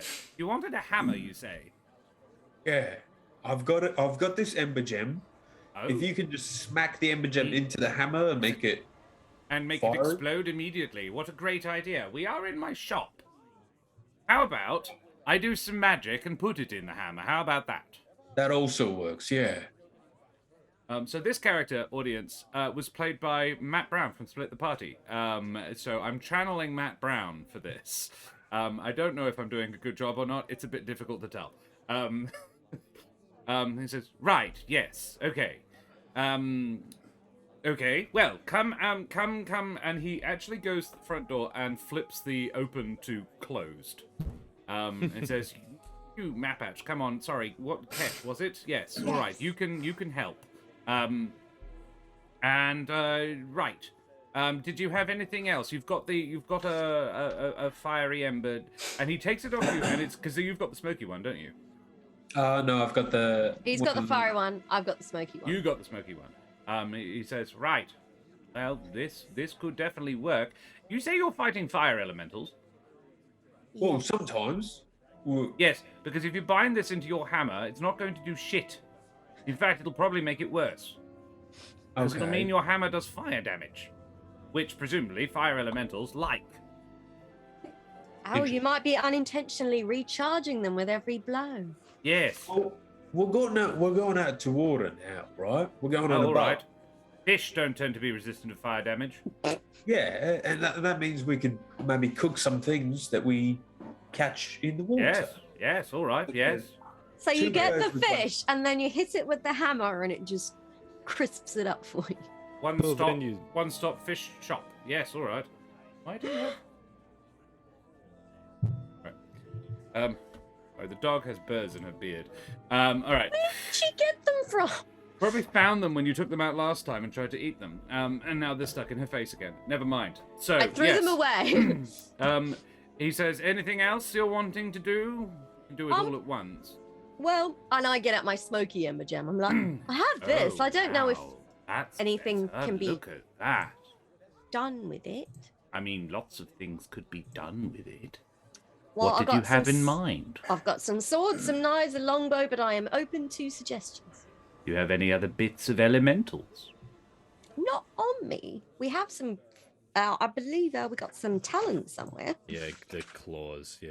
Claws. think We you have got some fangs. claws. No, fangs. I got fangs. You got a Yes, some smoky fang fangs. and a fiery fang. I would have given them to you. Oh, awesome. I will get them out and be like, He goes, now that's interesting. You see, those there together, if we bound them together, you could make yourself a rather handsome short sword out of it. One edge would be the fiery one, and one edge would be the flamey one, with the smoky one. okay. And what would the difference inherent be between the two sides? Other than Well- obviously smoky or fiery. The difference would functionally be the kind of damage it did. You could choose, depending on which side you hit the thing with, to do either fire damage or, well, I suppose it would be necrotic. That's handy. That is handy. I probably need an actual sword to bind it onto, but yes, we could definitely do something with that. The more things you're prepared to throw at it, the better the magical item becomes, I suppose. So you could put it all into one hammer and have a really, really, really good hammer, or you could split it out and have 2 or 3 reasonably good weapons. I could. Good hammer. The decision. Who is let that bird in here? Go, fuck off! He actually pulls out a small pistol and shoots the pigeon. Like it's very to small. hit. 12. You missed. Ah, The 21 AC, AC. the AC on a pigeon. Never mind. Anyway. Cool. Yeah, you do that, and he says so. I suppose really the question is up to you. I can put one or both of these gems in the hammer to cause it to do either. Well, the smoky boy here in the hammer would be necrotic. A necrotic hammer. The hammer that makes you die. Well, I Which, think it does now that I anyway. think about it. Alpha's wiping away tears, just like, don't hope. I'm so happy. On the other Caviar hand, food. I do Imagine. have the ability to put it into armor. If you want. Less exciting. You've got So- a bow as well. I could Mm. stick it in the bow. Make the bow fire stuff that doesn't do that's very unpleasant. So we have options. Would Javier have kind of given us his preferences when he handed over the talents? So here, let's rewind. It's a flashback to what it is. Woo, woo, woo. Javier, Javier, I'm you're like- giving these to me. I'm- Do you want anything specific? Well, I got like, I don't know. I think I got something cool coming in, like when I go. This reminds me of this saying my mother used to say to me. What did she say? She said, Zdravo, pitskice jabede, okunigo tvoj, klishera. And that means It's beautiful. It means hello. I would like to take a shit in the book from your library. And I live by those words. I take it you've been kicked out of a few libraries then. I think I've got my favorite Javier moment. Poor mama. You can do whatever you want with the fangs. I'm going to bed. Okay. Wait, you gotta stay still. The artist is still trying to capture our painting. Javier, If you look at the Javier, painting, you need Javier's someone- got fangs. You need someone to help you to bed. I'll go with you. You'll not come with me to bed. Okay. And we go back. He was a bit drunk, but I'm pretty sure he said that we could take a shit in a book. So I guess that means he Not doesn't with any mind. of my books. Well, yes. All right. What does any of that mean? So basically our choices are Godhammer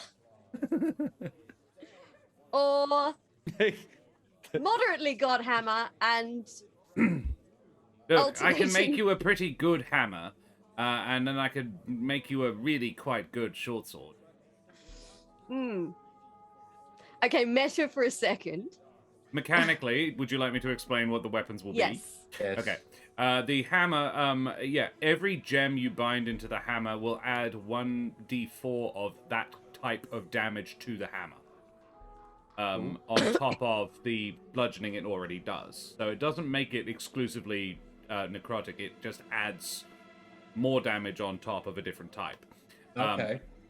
However, I did make a note of what the... it would also, increase the damage by 1d4 necrotic damage, and on a DC 10, a chance of inflicting the smoke form effect of the smoke elemental. That whole make a DC, make a con save, and if not, you get a disadvantage on attacks.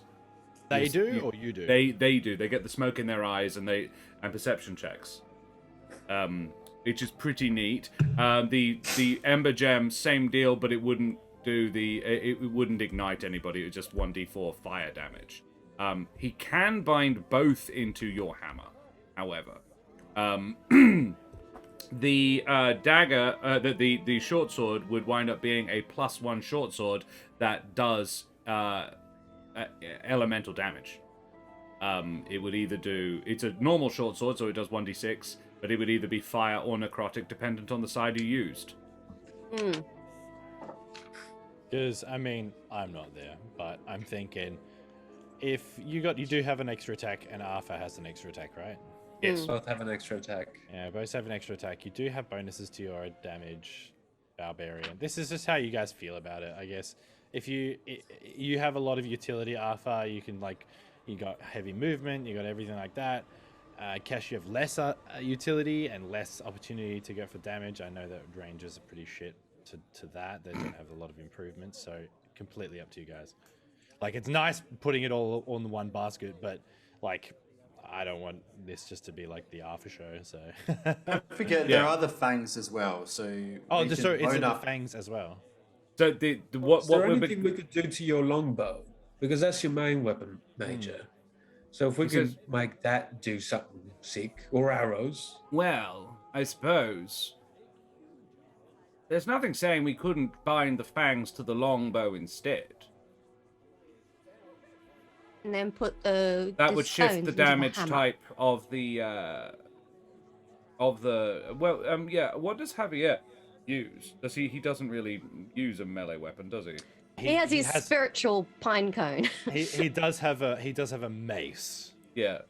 which is Because what you could do is, you could make the god hammer, or you could make a decent damage mace and a decent damage hammer, and then give everybody a bit of a buff. 'Cause Eric's getting a fancy hood. I mean, I've got fire resistance, I guess. Yeah. It's sort of the least cool of all the things. Kesh would be getting Kesh would be getting a bow that does either fire or necrotic damage of her choice. I think we should use the fangs for the bow Yeah, go for it. because Well- that's pretty sick. Fire or necrotic for a long bow is pretty Yeah. sick. 1d10, and it would be a +1 1d10. It would become a +1 longbow. That's Yeah. so good.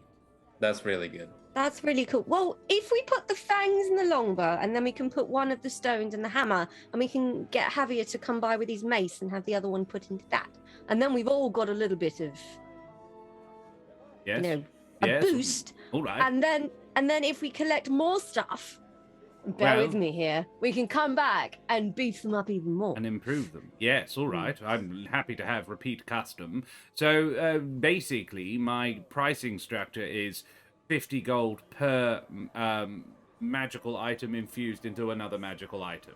All right? How's that sound? Yeah. So if you're doing got that four things into other things, that's 200 gold pieces. Yes? All right. If that's fine with everybody. Also, are you prepared to help? That'll speed it up. It doesn't make it cost any less. Well, I know how to use Smith's tools. Oh, I've been around. splendid. And you're a map I'm- hatch. I'm handy.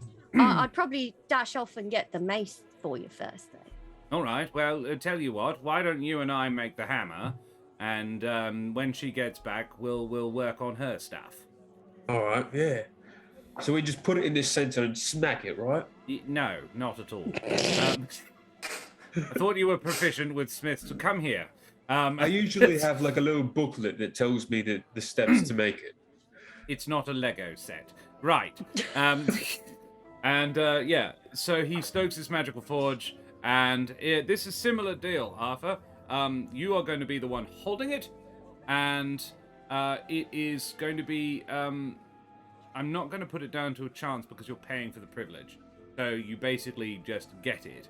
But yeah, he says, I was a bit rude before, actually. Let's be honest. We are hitting it with a hammer, but we're not hitting it with the hammer we're putting it into.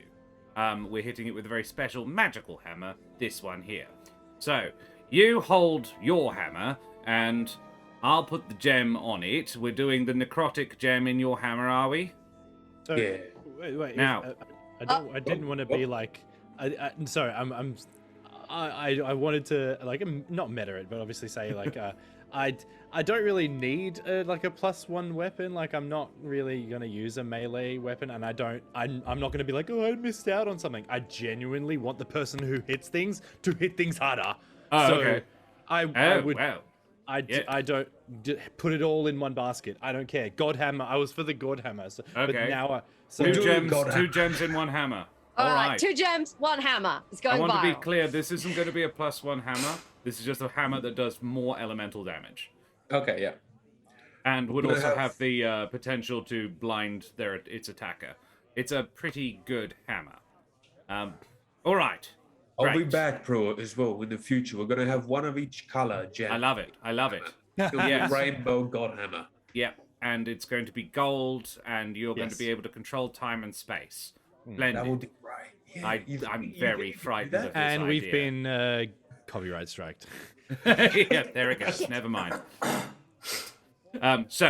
Yes, all right. Well, I suppose one on one side, one on the other. That sounds pretty good to me. So, basically, Arthur, what happens is he does that, you hold it, he puts it into the magical fire for a little minute, brings it out, smacks it with the hammer, and it goes in.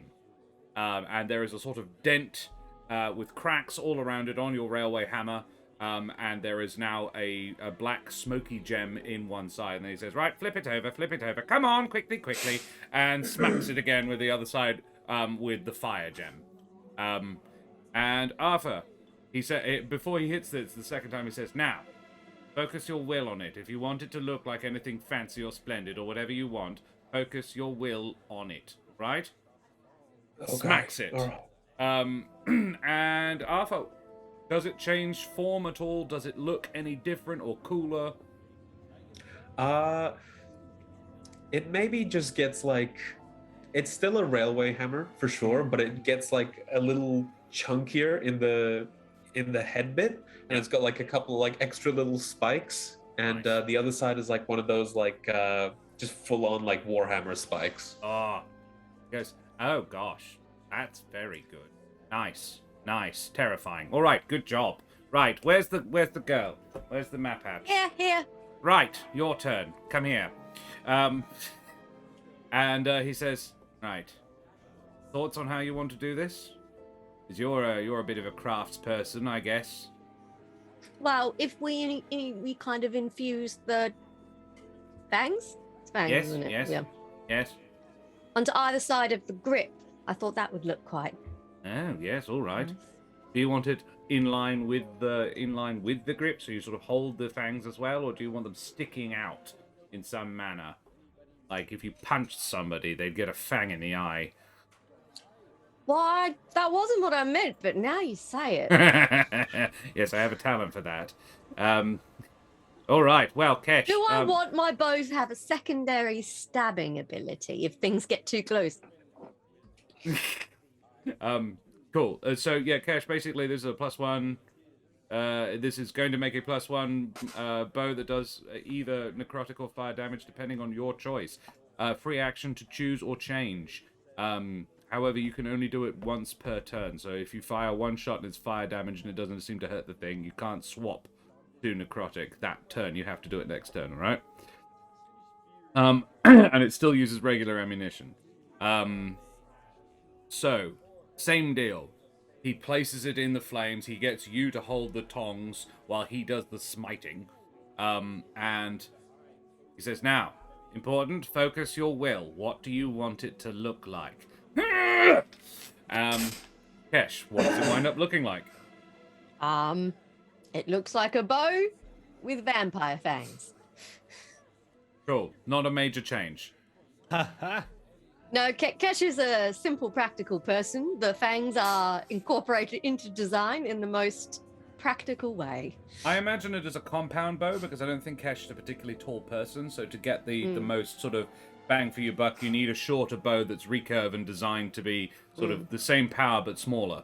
So the sides sort of come in, and then there's the center bit, and now there is a sort of a guard on each side of the grip, which has a fang mounted on facing forwards on each side of the grip. So you've got one above and one below. The wood, because it was originally a wooden bow, is now got a dark smoky sheen on the top half and a bright red fiery sheen on the bottom half. Cool. However, the fangs are the opposite. Fiery ones on top and the smoky ones on the bottom. Just for flavor. And the bowstring has, when you grip it, Kesh, you can feel this magical infusion of energy into it, because whilst not a full-blood caster, you are magically tuned. So, and I'll be honest with you, both of these weapons do require attunement, so you are attuned to them now. Cool. Tingly. We go back to Eric, and I have no issue with Javier going there, but we might just have a bit of a breaklet first. We've been streaming for nearly 2 hours, so we'll go for a bit of a break, and then we'll go back to Eric making his hood of unseeingness, and then we will continue on the adventure. Splendid. Cool. Well, chat, thanks for hanging out. We will be right back. Don't go anywhere. Throw up, if you have them, your new raider modes in chat, because they're pretty cool. Not that we've been raided. We will be going to raid somebody at the end, so you're going to need them for that. We'll be back in 5 to 10, guys. Stick around. See you later. Bye-bye.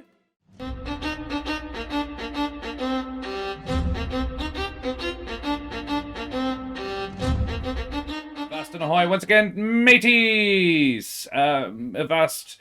Hello. We are back. We are here to have a chat with Havel. So, Eric, you before Javier joins you back at the Tender Halls, yeah, we are talking to our good old buddy Havel.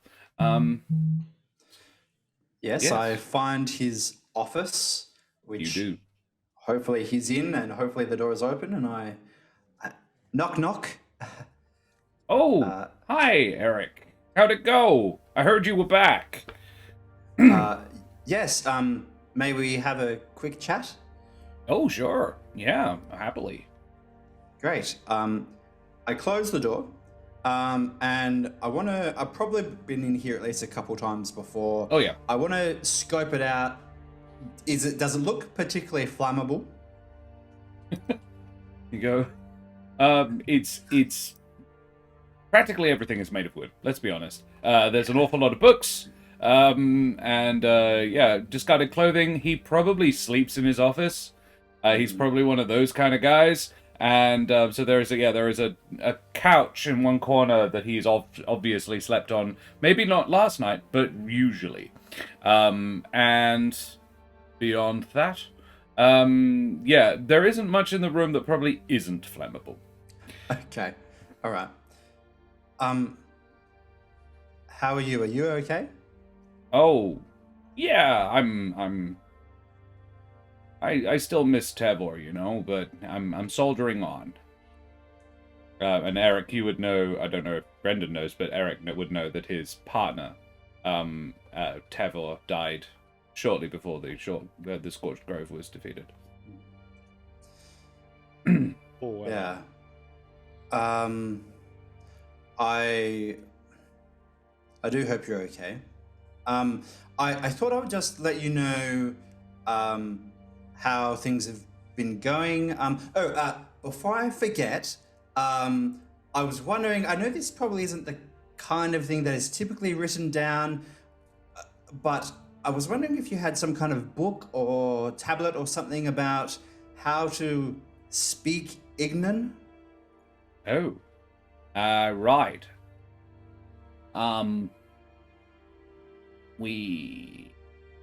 Yes.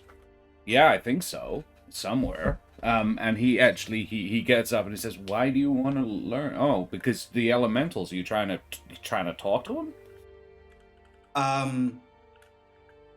One of them actively wanted to talk. Wait, hang on. He sits back down. Where? You're gonna have to be more specific here. Did you know that there is not one but two elemental nodes nearby?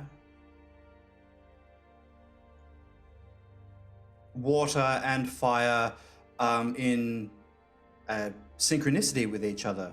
Under the hot springs, that was where one of the elementals was sighted. Well, they've never no magic's ever been detected out there. I know. I've read the records. But if they were in concert, they would be canceling each other out, which is why no one would have. Okay, wow. You found it where? Underneath the hot springs. Well, that makes sense. Yeah. It was almost, not quite, but almost a steam node. Anyway, a greater fire elemental had found its way there. It seemed to have almost what seemed like an offspring with it. It was a steam elemental which helped it, I guess, get through the water. Anyway, we were able to allow it to pass through the fire node. I believe all it wanted was to get home. There is more. He sits back and he definitely he's clearly absorbing this. He leans back in his chair and it wasn't fighting, wasn't burning anything. No. And it had a child. At least it had something that it was treating like a child, which is more than I had expected an elemental would be capable of. And you wanted to talk to that elemental. Is that why you wanted Ignian? Did it try to talk to you? Yes. We managed some communication, but I think that if there's one like this, that there's potential that there are others that also would rather communicate than fight. Certainly not all of them. The last place we went to, Crestmarch, Yes. Crestmarch, was very militaristic. They were being commanded by a smoke elemental and were desecrating a shrine. Oh. But Crestmarch was the site of a large battle, wasn't it? yes, What were they doing to the shrine? one of my friends was there. They At the were. Yes, I think so. From what I've gathered. Anyway, they had set up a bonfire on the shrine. Another one of my friends, Javier, said that it had been desecrated. And I can only imagine what might have happened if they had have succeeded in burning a big enough fire with all of the death and hate and rage and fear that had accumulated there. No, they could easily have broken the borders between the planes and gotten... You suppose they were just trying to get back as well? Because there was the ones you defeated at the Conjuration Circle. They were clearly just trying to reopen the portal. That's 3, you said. And the one under the hot springs. Oh, bless. The one under the hot springs, you had to help it, you said? The one under the hot springs was not trying to open a gate. I think that's the key point of difference. It hadn't occurred to me that maybe they were just trying to get home, but I suppose it's more realistic and more comforting to think that at the Conjuration Circle and at Crestmarch, they were trying to bring more over. Sure. But I don't know. I mean, if we can find a way to communicate with these things, then maybe we can determine that. Well, there are definitely creatures and intelligences on those planes that are more than capable of communication and logical thought. It's just odd because all the ones that came through here seem to be acting with a very coordinated universal will. Like they were all under something's sway, but now you're describing very different actions. If they were all working for one thing, then they'd be all doing the same thing in the same place. They'd all be drawn to the same place. And it looks like you're talking about small bands. Is it possible that whatever that influence might have been was cut off when we managed to close the portal again? It is possible. Entirely possible. I will look through the records to see if there's any insight that they could provide in that, but I doubt it, to be honest. If we knew more, I mean, this is amazing. It's awe-inspiring at the very least. I know as tenders, our job is to protect the wood and to prevent the scorched grove from spreading and becoming the scorched wood. But what is our stance on the elementals themselves?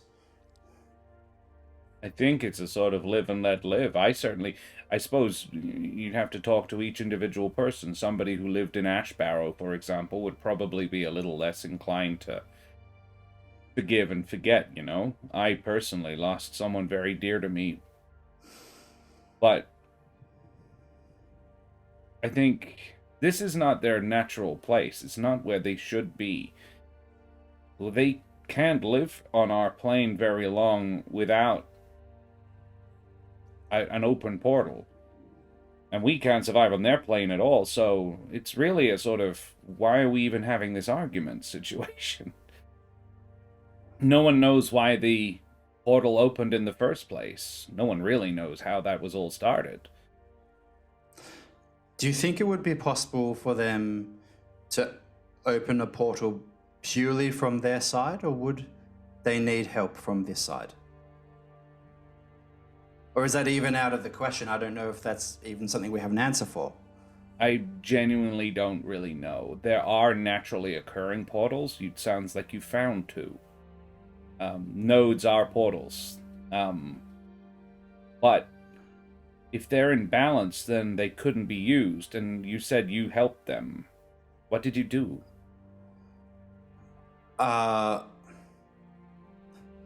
Okay.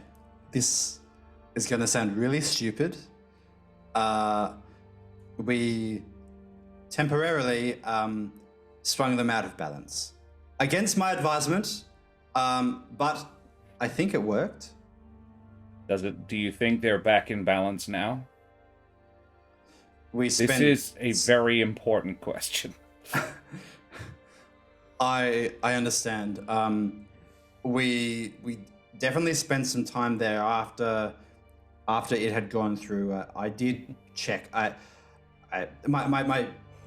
The people I went with can tell you that I was very conscious and aware of keeping them in balance. But I think that when we left, they were in balance.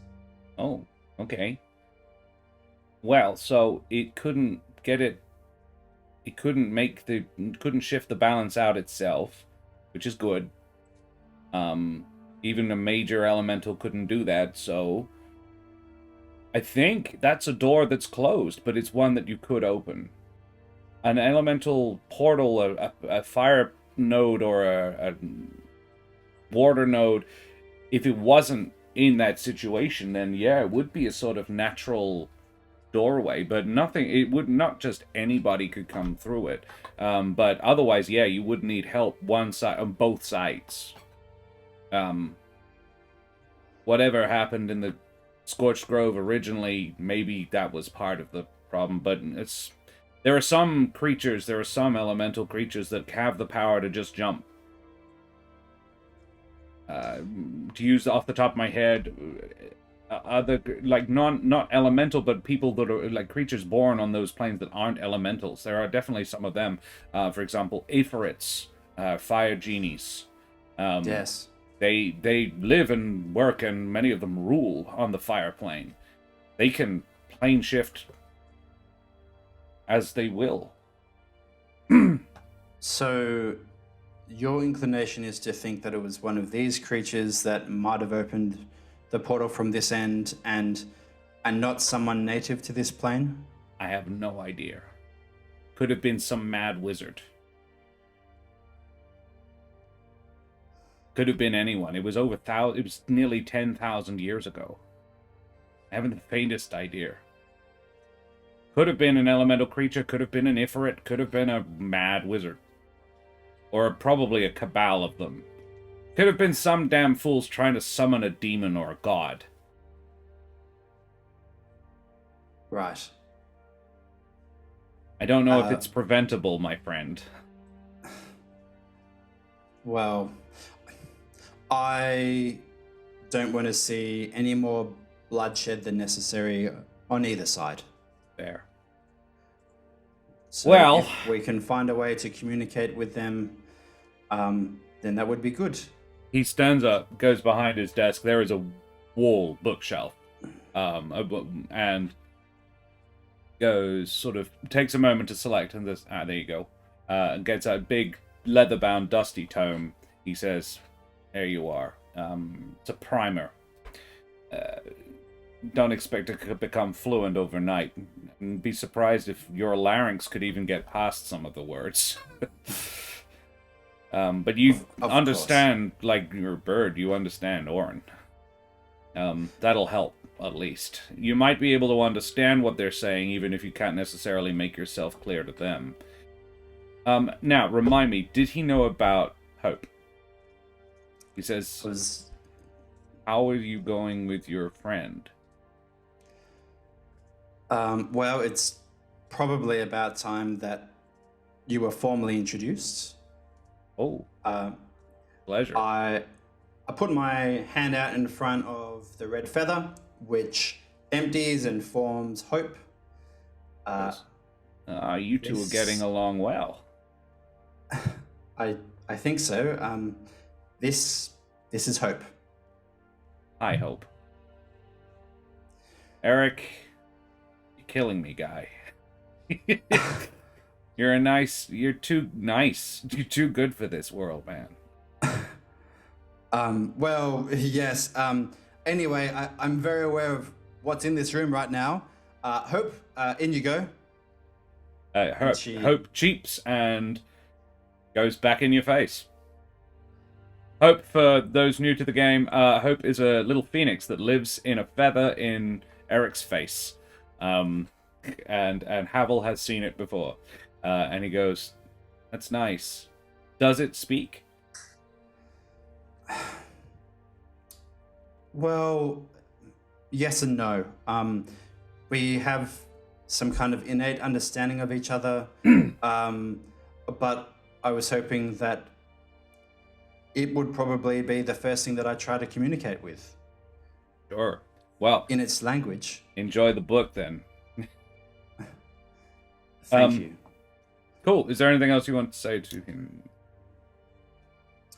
The only other thing would be whether I will tell him that the council said that there was something to do with water that they needed to confirm reports of, and see if he knows anything about that. He says, "Oh, I don't know anything about that, but it wouldn't be elementals. Well, fire elementals and water, nah. But No, also of course water not. elementals, I'd have been told. I'm pretty sure I would have been told. I have heard some rumors about something off the coast, but I don't think it's a water elemental. Some ships going missing. But last I heard, they were struggling to pin down what it was. So if you're being sent off after that, it's something that can take a ship out and not leave enough survivors to tell them what it was." Good. Thrown into hot water once again. Exactly. Watch out for yourself, my friend. If you're prepared to go, and you're not obliged to. If you don't want to, I can pull some strings. No, I think I should. I would like to. Great. Good on you. Looks like you've made some friends as well. I wouldn't presume. We'll see. I'm glad. Well, take care of yourself, Eric, and your new friends. I hear Gabrielle's hooked you up with some stuff. Yes, she's been helpful. I suppose. Bet she has. Well, And he gives you the "you sly dog." Look, he doesn't say it. He doesn't say it. He just looks at you like, "I know what you are." He's like, "Is that sandalwood?" No. I should go. Thank you so much for your time, Havel. All right, Eric. See you later.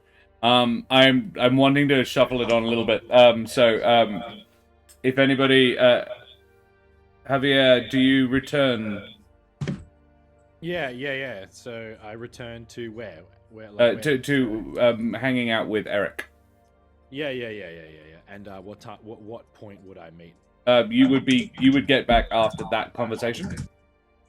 I can hear me in somebody else's speakers. It Close looked the like door. it was coming from you. All right, there we go. Cool. So yes, you probably get back round about the time he is talking to Gabrielle. Right, really? As in the second time. The second time. After the Havel chat. Right, so now you're going to Gabriella right now. Yeah, so Gabrielle and you probably come in round about the time Gabrielle and Eric are... is it Ghost, the movie with the pottery? It's there. Gabrielle might try, and Eric will resist as much as he can. She's like, no, you've got to do it this way because you don't know how to do it, and you're going to be the one wearing it, so you need to help me, so I need to sit on your lap while you wrap your like. Oh, friends, how are we doing over there? Hi, Javier. Oh, hello. We're just making a magic item. It's okay. You want to Oh, watch? I like it when Actually, people yes, watch. let me come closer. So, I hello, can't hello. wait to be able to turn invisible. So she Oh. takes your hood and she basically it's gonna be different. She has prepared a large bowl, like a font in a church, like a marble font. She's prepared one of these and she'll go, so it's really big, heavy thing, and she says, right, first of all, hands on the edge, and she's sitting on your lap. So she takes your hands and puts them on the edge of the bowl. Javier is just looking at him like, It is empty, and she says, now you need to focus your thoughts, your will, and she puts her hands on top of yours into the bowl. And what you're wanting to achieve. And this is, I'm going to use the crafting rules for this, which I made up. So, Eric, make me an Arcana check with advantage because she is helping you. And she places Can I guide him? Yes, I will allow guidance. I'd be like, you got this, big boy. Arcana with advantage. Arcana with advantage with guidance. Okay. Come on, big boy. 11 or an 8 with advantage. With +4, plus 1d4. 1. 12. Okay. It's hard All to right. focus. This is going to have an impact on This the quality feels of the really item. unprofessional. You just really, I love this. This is the die saying, yep, this character is really, really like, okay. And she goes, no, you need to focus, Eric. I'm trying. She takes your hood and puts it in the bowl, and then she, like, keep your focus, and then pours the smoky substance, the smoky essence all over it. And the smoke, like dry ice, it sort of just sits in the depression in the bowl. And she says, now what is it you want it to achieve? Puts her hands back on yours, like her fingertips are touching the stone as well, but the rest of your hands are flat down, so she, the rest of her hands are on yours. What are you wanting to achieve? I want to be a real boy. And I want you to picture in your head what you're wanting it to turn into. And tell us. Rather than just imagining it Okay, yourself. I've done it. Done. Tell me what you want it to look like. I think what I want it to look like, I mean, maybe not all the time, that would be uncomfortable, but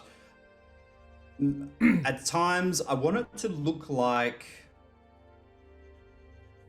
rain impacting on a poncho. That's so cool. Yes. Solid. So I guess like the mist of it kind of Roll hitting me it. one more Arcana. That's freaking cool. Do I have advantage on this one or just a straight? No. This is basically like a third level of advantage. Yeah. That helps. There you go. Plus the Nice. 1. All right. Yeah. Cool. Yeah, you do that, and as you fix your head in your mind that this is what it's going to look like, the smoke seeps into it and is sort of like a sponge. It's sucked into it. He goes, Eric, yes, good, well done. And she pulls it out, and yeah, it looks like clear plastic that is having water hitting it constant. Except around the bottom edge where it's almost incorporeal, it's almost smoky. And she goes, that's very cool. Get up. And puts it on you. And Eric, you are now attuned to the Hood of Hiding. Or the Heidi Hood, or whatever you want to call it. I don't know. I don't really care. You can make up it's like Heidi Hood. Yeah. That's its playful name. This is But not hiding a, hood is professional. this is not a fully not a full cloak of invisibility. What it is it has 3 charges of the spell invisibility cast at 2nd level, so the only basic level, and that you can cast on yourself as an action, and it regains a charge on the roll of 4 on a d4 you roll 1 a day, and you can potentially recharge it quite quickly, but it can take a while. How many max charges? 3. Great. A nerfed cloak of invisibility, because invisibility cloaks are like legendary items. Yes. And you guys are level 5. Cool. Yeah, Alrighty. a little too early to be legendary. Yeah. You're at the rare stage. God, hammer. Uncommon. Yeah. Cool. Alrighty. Great. She goes. Yeah. She waits actually until Javier isn't watching, and then she turns to you and pecks you on the cheek and says, "I hope that was fun for you too." I was like looking at the cape as like, Yeah, yeah. ooh. Very good. Yeah. Yeah. Thank anybody- you very much. You've been very helpful. Now look, I can leave you alone again. You've got No. Oh. Let's go. Remember, we have that council meeting. We should go. Yes, but we've got the time. There's always time for a chat. Look, Gabrielle, what have you been up to? How's things? Gabrielle tells you how things are. Okay, we should catch up for tea or something like that. I love that Javier. He's so cool. All right, goodbye. Yeah, you go up to meet the council. Sorry, just quickly. I don't want to monopolize roleplay time, but And yet, it's the one thing I do well. So you know, I on our way back to meet the others with Javier. Javier, I would like your advice on something. Go on. How do you okay, let's say that someone is interested in me. How do you make Hang them hang on. I'm just trying to think, like someone's interested in you. Okay. Keep going. How do you make them stop? Well, as my mother always says, Bravo. Pitskice yabedi. Ukunigo. Tvoj. Klishera. Means go to their library and shit in their books. And I think you know exactly what I mean. No, I don't. This is why I asked you. Well, look, all you'll need to do is don't return the sending messages. Like if they send you a sending spell and you it's a long message, just don't reply. It's really rude, and they'll get the message. Like they'll get it. I mean, I don't want to hurt her feelings. I just. Oh, it's a her. Oh. It's Gabrielle. We know it's Gabrielle. Oh, that is cute. Oh, why not? Why not you like her? She is not my type. Okay. What is your type?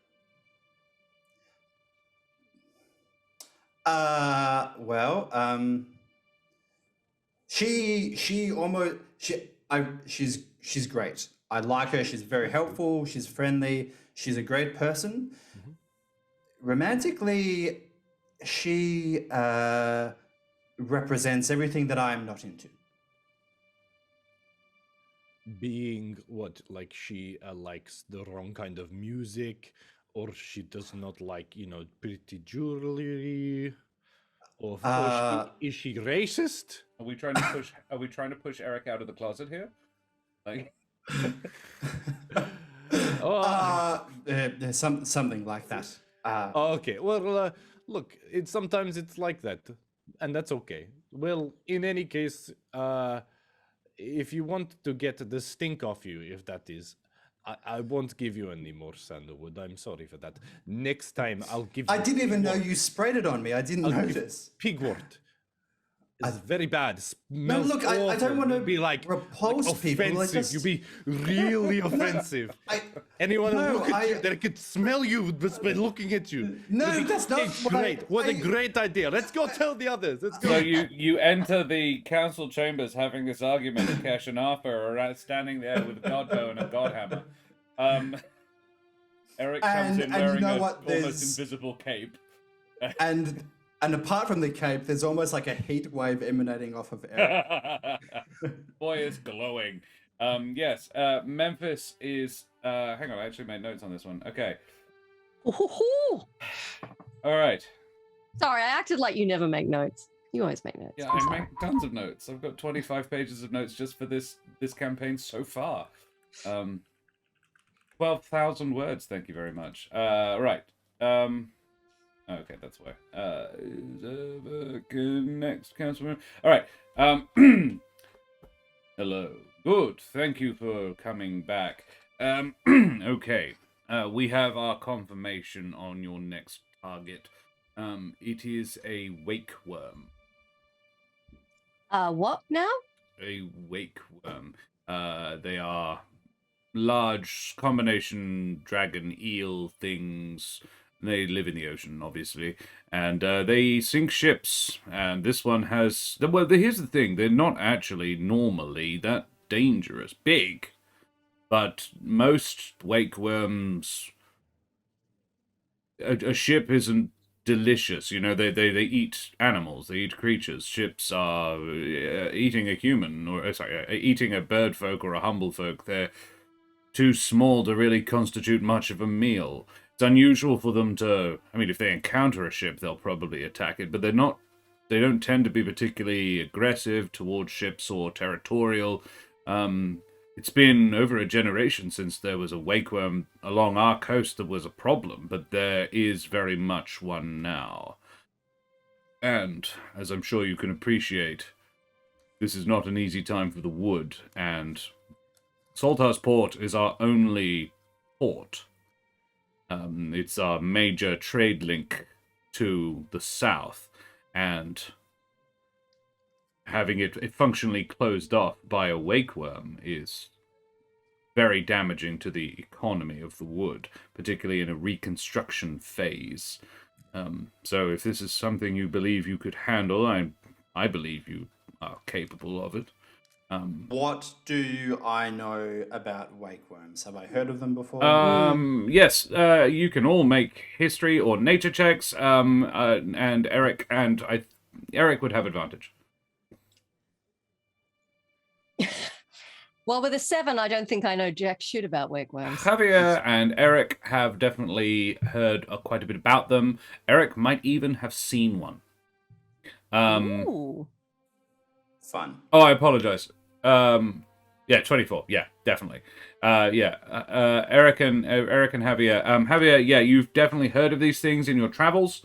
They are about 100 feet long. They are big creatures. Technically, they're size class huge, but I think gargantuan is probably more likely. It's more about sort of the natural damages and things that they can do. So that's why they are technically huge, even though they are much bigger than huge. They aren't exactly gentle giants, but they're rarely aggressive. Rarely particularly aggressive to land-dwelling or air-dwelling creatures and folk. They are not elemental in any particular manner. They are very much creatures of this plane, but hugely aggressive if you cross them, if you make them angry. And those who want to have a look at one, have a look at that bad boy. That is a wakeworm on stream. Right. They have sort of glowy... Wow. Are they cool? Yeah. Yeah. Cool is one word for them. Yeah, freaking cool. Terrifying. Yeah, also that. So Proper how sea are we monster. How are we supposed to deal with this? Well, kill it. Right. Or Really? find a way to effectively drive it away if that's more your style. Okay, I'm really glad I just got my bow fine-tuned. I suddenly feel like we're not being paid enough for this job.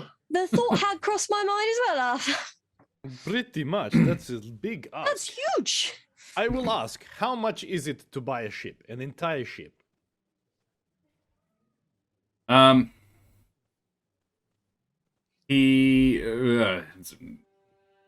don't know exactly, but I would have thought 50,000 gold pieces would get you a pretty decent vessel. Okay, so this is destroy the ship, yes? Several. So you have to get those ships back, and they cost 50,000 gold. And Well, they're not our ships. They're the ships of merchants who have lost their lives and their cargoes. Yes, but it is cargo coming to you, like to trade and etc. That's very valuable, you know. Some of it are you asking for 50,000 gold pieces to slay this creature? No, something more reasonable. 10,000. He goes, well, make me a persuasion check, and I think it's Arthur and Javier, so one of you can do it and the other can help him. Javier, You are the more charismatic of the lot, aren't you? Javier, you go ahead. You got this. You So I just get us that 10,000. 21. 21. Yes. All right. Yes. is this He with says- advantage? Well, yeah, technically, I did say so. Yeah. 22. I love that you didn't think to give yourself guidance. Well, I mean, I feel like it's not an act. It's more Yeah. of No, just that's a true. spur at the moment. All right. Yeah, yeah, 22. He goes, I suppose it is a valid point. Look, I don't have the authority to authorize a significant increase in the payment, but I believe we could probably make it 320 a head rather than 250. But I think the whole point I'm making is that this thing is negatively impacting the economy of the wood. It's already begun doing it, and we're already really strapped for cash as it is. This is the sort of the point we're all making. We appreciate that this is a very dangerous task. That's why we're asking you to do it. Well, look on the bright side. If it horribly kills us all, you don't have to pay us. Noted. Kesh, make me a perception or insight check. No. If I die, I want the money that you would have paid me to make a statue of me somewhere. That's an expensive statue. 17. Make it a Cash. miniature. You notice, yeah, you see just something, and you're not sure what. 17's not high enough to guarantee it. Something flickers across his eyes when you say that. And he says, Surely. Are we intentionally being sent to our death? I'm not. Surely, if the council doesn't have the money in liquid assets, then surely the council owns some property or something within Alderheart. Perhaps when we survive this, you could make up the difference with a property. Or a boat. Or a boat. Or A boat is a shares. property. believe Shares in a trading company. Stocks. Stonks. Bitcoin. Have you heard of it? he I says, want shares in Meta. I'm afraid NFTs. with you lot, there would be a fuck ton of meta. It's meta for days. Yeah, he says, look, 320 a head is the best I can do. But you could talk to the council when you get back, if you get back. I want to query that. You say per head, but wakeworms only have one head, correct, DM? No, I meant between you, each of you gets 320. Your heads Because I was going to say 320 per fin is might less. be. Well, I think they have a lot of fins, don't they? I believe they're also potentially you could harvest them for. You know, the corpse would be yours. Oh, right. So we can sell it for parts when we're done. Any bits of it, any alchemists or artificers you happen to know would probably buy the pieces off you for some gold. you could make up a bit of profit there. Is there, I mean, is there some kind of boat you're going to loan us to get out Yes. there? He gets out a piece of paper and he says, when you arrive at Saltar's Point, this is a letter of introduction to the captain of the Coast Guard there. The Coast Guard is not... Josh is saying the Coast Guard isn't just like people who watch the coast and make sure that ships don't sink and drown. This is the Perch Guard, but off the coast. He's the colonel of the Perch Guard. This guy would be his immediate subordinate who runs the Coast Guard. And he says, yes, this gentleman... go and talk to... his name is Ferris.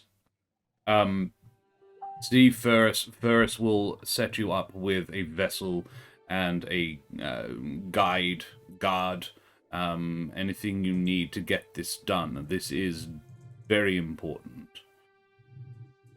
Ferris Bueller. You'll, Fur race. Like Horace, but fur. I see. Ferris. And he says, yes, Ferris will have any further information you require. Are you going to take the job? Or do I need to wrestle up a company? Chief? I'm down for it. I reserve the right to run away if it looks like we It's can't not handle doable. it. Have look- a backbone, boss. It's a very big snake, Javier. Look at it. He actually, he's sure. got like a scroll of parchment that he unfurls to show you what it looks like, and it's a pretty good representation of what I put up in chat.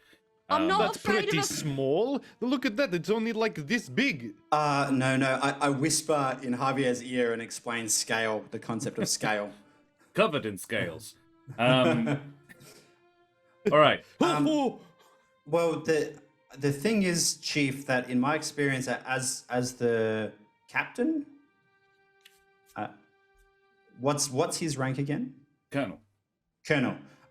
As the colonel has said, these things usually aren't this aggressive. So if we can get to the Work out bottom of what has maybe caused this, Yes. Maybe something's pissed it off, and then we just have to work out what's pissing it off, and then we fix it, and then it'll just be like, oh, thank you. Can I do you any favors? And we'll be like, can we have some of your teeth to trade?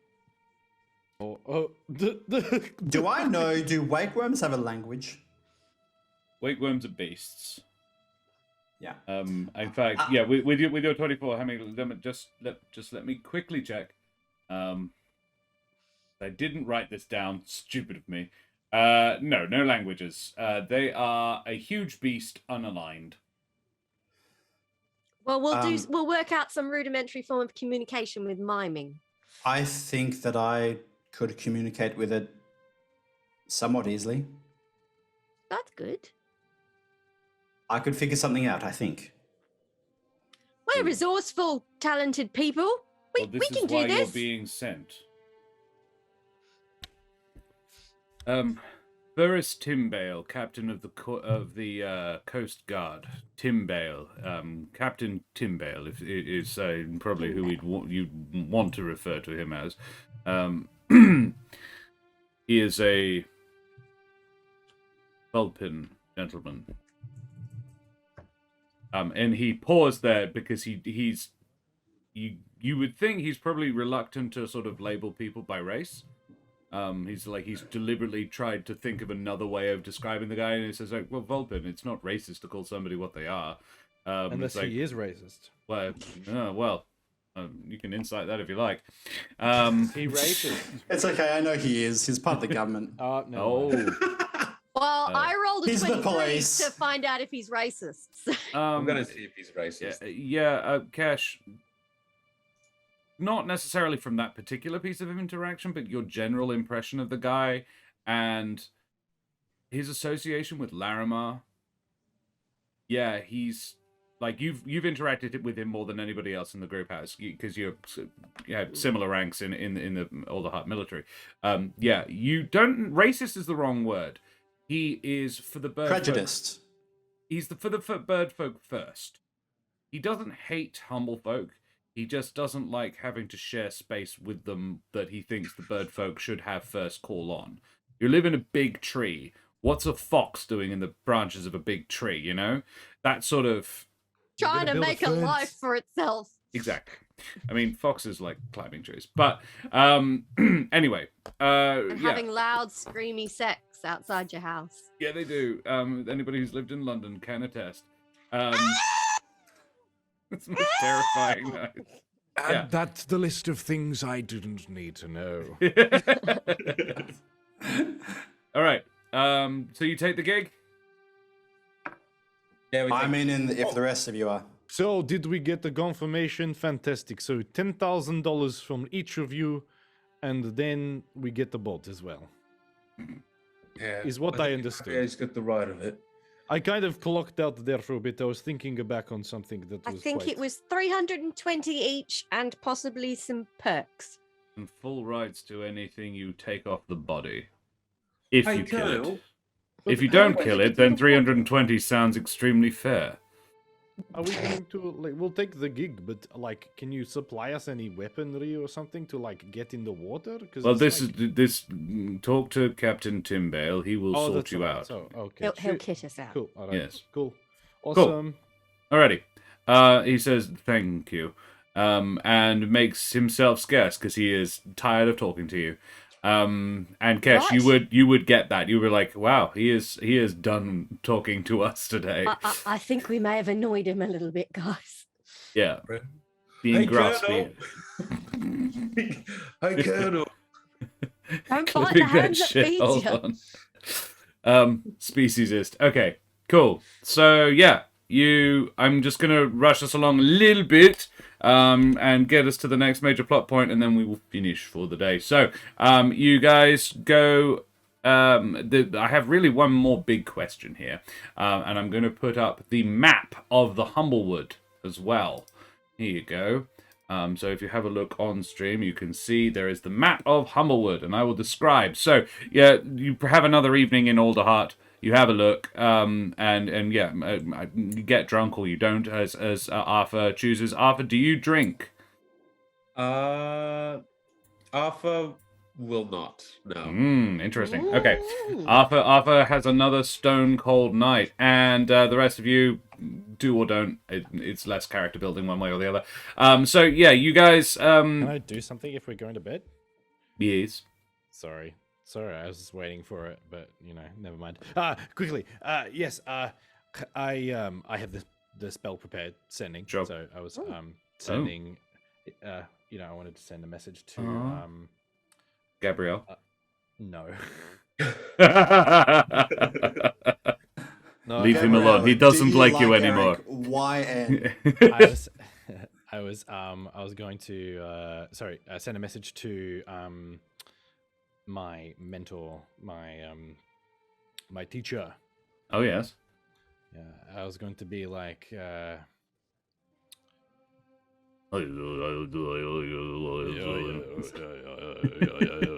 overtone it like Yeah, simultaneously.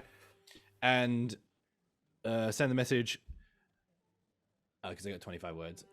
I think I'm ready to take the next step. I want to see you soon. I have a few more questions. Very well. And we will end the session there. Sorry. There is a good place to end it because I need to ask Josh who this person is and whether or not they'll respond. It's the person you saw in your dream? No, the peacock lady. Oh, right. Yeah, cool.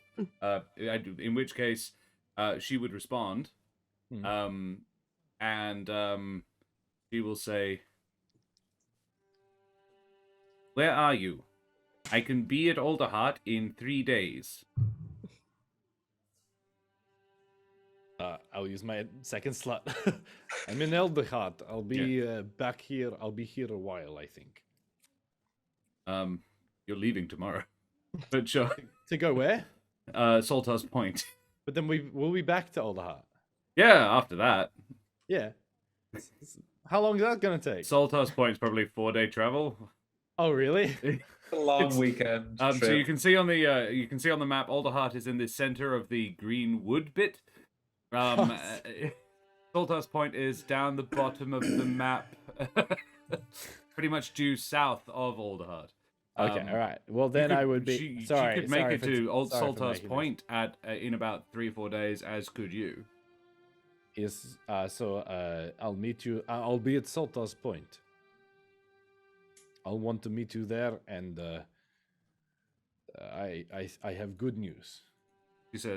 She responds again that Salthouse Point in 4 days. Bring a deodand. Okay. And we will leave it there. Ooh, I am intrigued. Yes. Secrets. Tell us your secrets, Javier. Secrets. At least I know sorry, who I'm the sorry. at least I know who the peacock lady is. yeah. That's the only reason why I did it, because I thought I was like the peacock lady. I was like, oh, right. Cool. I'm with you. Yes. Yeah. Love it. Cool. Alrighty. Well, ladies and gents, boys and girls, and beings of indeterminate gender and persuasion, we should. I need to thank a few people. We need to thank Serum. Serum sorted out Thank you, a few Serum. things with our overlay today for us. Thank you so much, Serum. Good on you, buddy.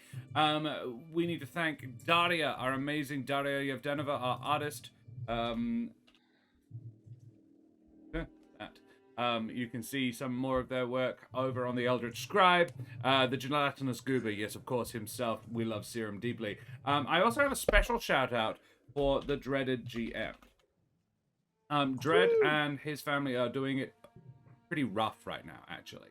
And I don't need to go into any detail, but they are having a bit of a shit time, not of their own making. So please send them the good vibes. Head over to his channel when he's streaming next and support the heck out of him, because he's a really great person. He does a lot for this community, and he doesn't deserve what he's having to go through, and it's a bit. So we send all of our best wishes and love and good vibes to. And yeah, go check him out, because he's also an amazing DM and a really super lovely person. Guys, favorite moments. Let's do a quick round of favorite moments. I have a favorite Javier moment. I think we all have the same, maybe? Yeah. Yes. I've got a few actually. And so I can do others if other people want to go first. Well, I would like to go first, actually. I'm not going to say the one that I think a lot of us are thinking. I'm going to talk about the dream. I think the dream was beautifully articulated and really visually stunning. I had a really strong image in my head about it. And I riffed off of that for my own. So it was inspiring as well. Yeah. So that was a beautiful piece of solo storytelling, Josh. Yeah. Thank you very much. I appreciate that. Everybody else, yeah, everybody, the small town creepy, and it's the same shit book quote every single time. Yeah. The maniacal meta laugh moment. after learning that he's fire resistant was one of my favorite moments. It was just like, are we traveling with like maybe an evil villain?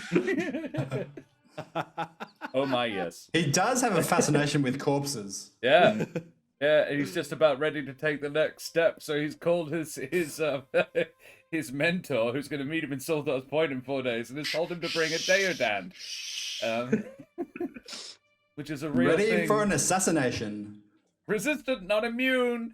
Oh yeah, yeah, that's fun. Yeah, Karen, favorite Javier moment? Leah, obviously I Want to Take a Shit in Your Library book is amazing and I love it. But I also enjoyed the little interaction with drunk Eric where he's like, I am a small bird. And Javi's like, you are a grown ass man. But I'm also I a don't know small ass why, bird. but yeah, that was My favorite It was Javier was delightful. him baiting and watching. I was like, Javier will definitely get there for Eric and Gabrielle. Yeah, I really setup. enjoyed Thanks for that, setup. and yeah, that was fun. Good setup. Cool. Let's talk about somebody else. Kesh. Let's talk about Kesh. Being the only one of us to have a wholesome dream. Yeah. Yeah, I was gonna say 3 dreams in a night. 3 It was like nightmares in a dream. setting such a nice tone, and then the rest of us just I ruin know. it. I like Josh wasn't so specific about what type of dream, and I was I like, was well, not. give him. Yeah, it was just an image that came to me, and I rolled with it. And then you three all had like super dramatic I nightmares. I'm like, oh, sorry, did I don't know. Like represent the brief? that's okay. No, but like basically, I the reason I did it was it gave you all a chance to do a bit more character building, a bit more character demonstration. Show don't tell, and you guys definitely showed. And yeah, I always make a point of giving you guys as much room to demonstrate who the heck your characters are, and it was really good. My favorite Kesh moment was the interaction with I think it was actually I was going to say the no it was interacting with the artificer. It was interacting with Pruitt. Your reaction to him was really nice. Your sort of the way you gently handled his sort of really gruff and rude character was really nice, and it's very much who Kesh is. She's a born diplomat, for all that she's got a shitty charisma. She's very good at handling people, isn't she? Yeah. My favorite Kesh moment, I think, was looking after Arthur and getting him a mocktail and making sure that he was okay in the bar. That was very sweet. Yeah. Yeah. And then it led to that great moment with all of us Drinking. dipping into the mocktail and then having our own. Oh my god, this is so good. Yeah, Yeah, absolutely. love it. Cool. Anybody else? Yeah. Yes. I saw the glimmer in your eyes when we were talking about it, like, oh, you could enhance the bow, I guess, like, or the like the short sword or something. You're like, oh yeah, but I don't know how everyone else feels about it. I don't want to hog the magic, Yeah. but also please make my weapon more badass.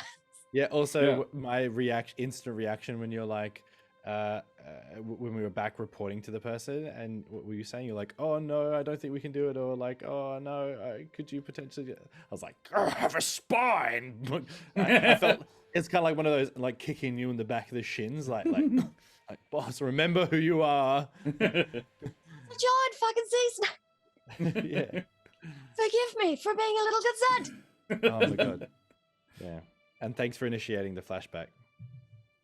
Yes. Yes. Yeah, thank you. That was great. Yeah. I do love a good flashback. Cool. Cool. Alrighty. Who should we talk about now? Arthur did some great moments. I'm a boat. I am a boat. Yes. I am a boat.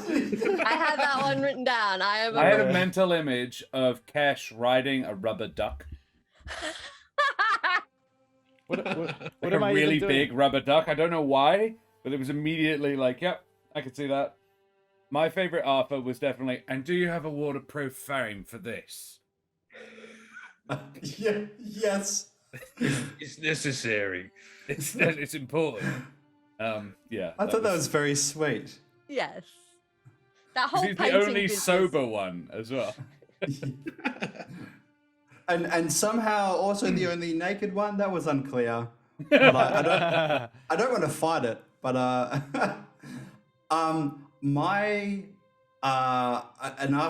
there were lots of great Arthur moments. But another one that I really liked is I'm going back to the dream. I really liked the imagery of you and the bandits as marionettes. Yeah. It's very cool. That was Very very cool. Again, great imagery.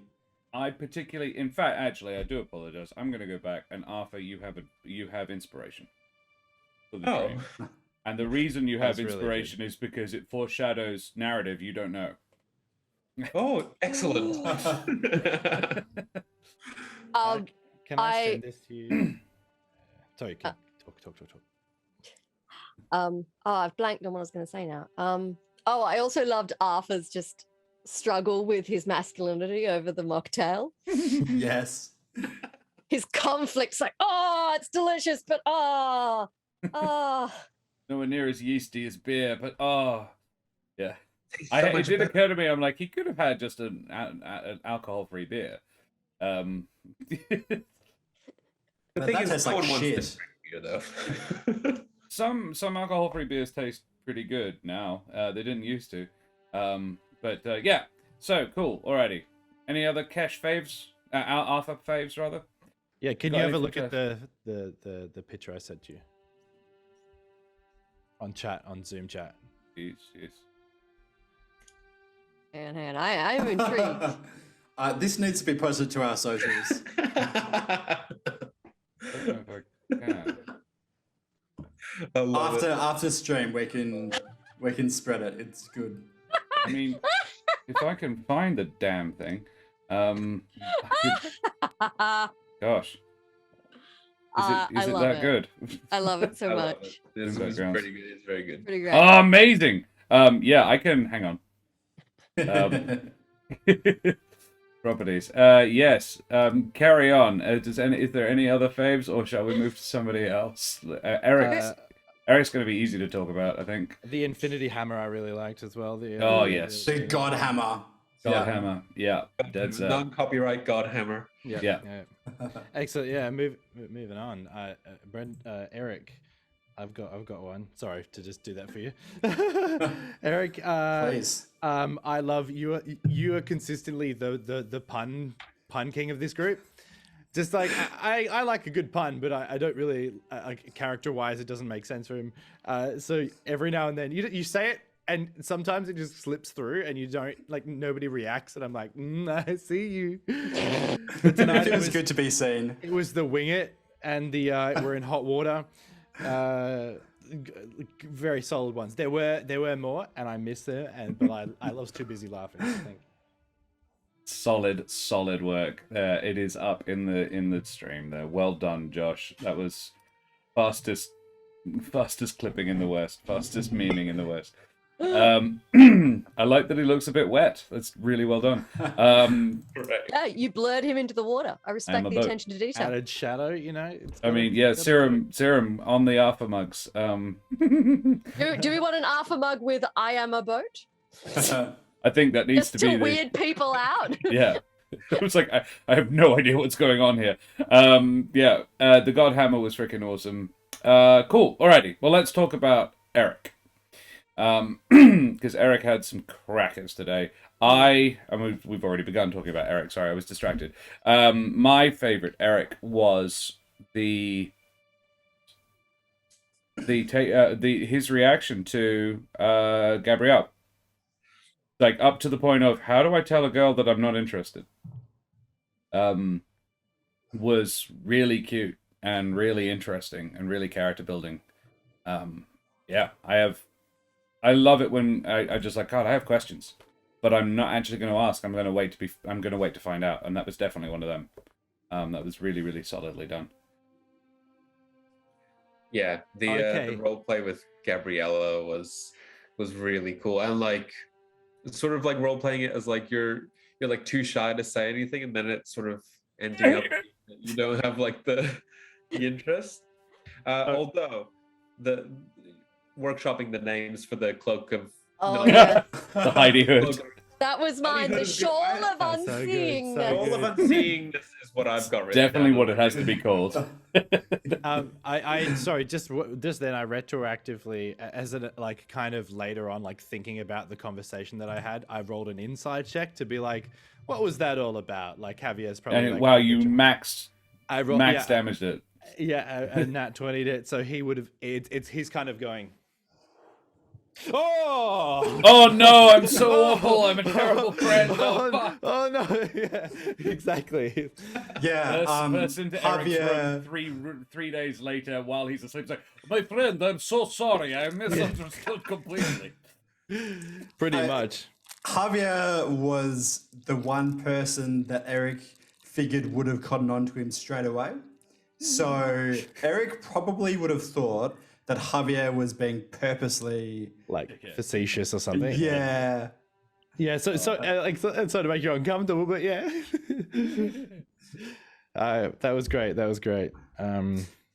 Yeah, that was that moment of having to speak to Javier about that was just as much of an in-character thing as it was an out-of-character thing, because it was funny because I was really trying to, and Eric was really trying to push that sense of discomfort, and everyone, including the NPCs, were trying to ship it, and I was like, I want to just signal to everyone, including DM, that there's more to this. Yeah. Don't you worry, it'll be good. It'll be good. It'll be good. It has the message got through. Yeah. But no, I liked it. I thought it was actually very funny that everyone kept piling onto it, especially at the pub as well when Javier was telling the others about it as well.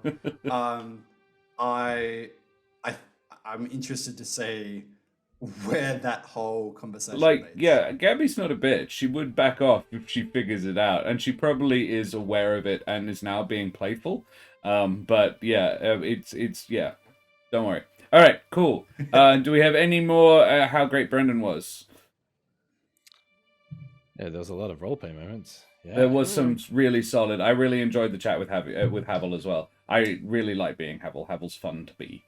Actually, well, sorry, Brendan, you did a very good job of how to present like what happened. Like we were like, oh, we were going to talk about this and then we'll present it together. You're just like, nope, here is what happened and this is what we did and then that. And you're like, oh.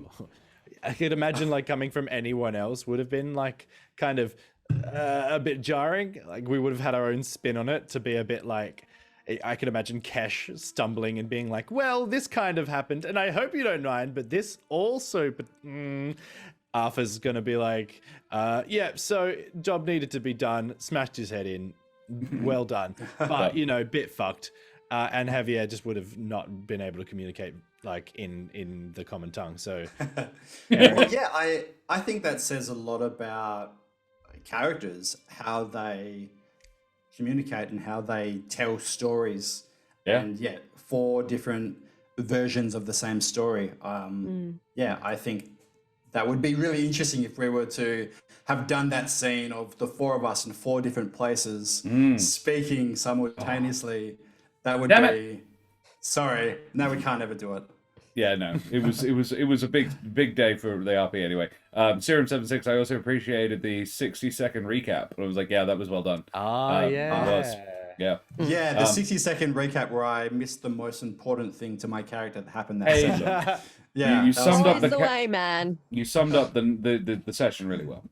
Okay. Yeah, I want to jump off of DM's comment about him. I really liked the Havel conversation. I was looking forward to the Havel conversation all session, and when it almost looked like maybe we wouldn't be having it, I reminded Josh to say, no, I hadn't forgotten. I want to do this. Yeah.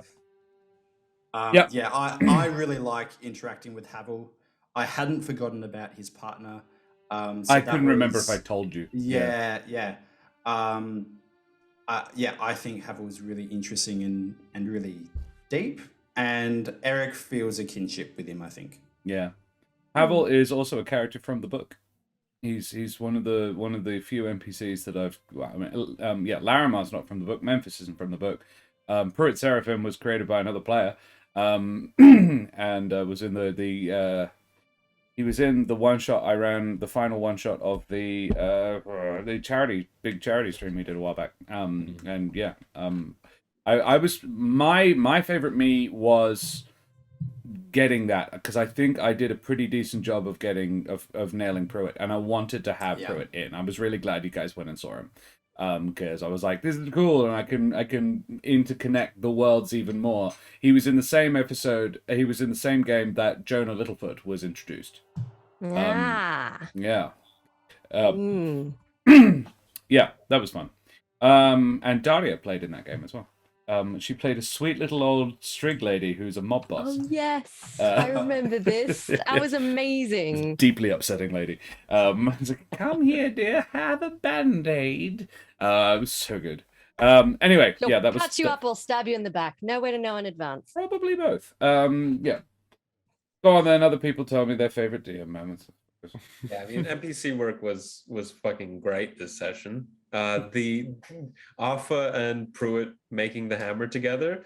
And it's just like, no, of course we're not gonna like smack it with a hammer. It's just gonna explode the thing. It's like, actually, no, we are. It's just I'm sorry, actually, I was a bit dismissive of you there. Yeah, we actually are going to smack it, but it's a special hammer. If you'd done it. You have to hit it with the hammer in a very specific way, or you all die.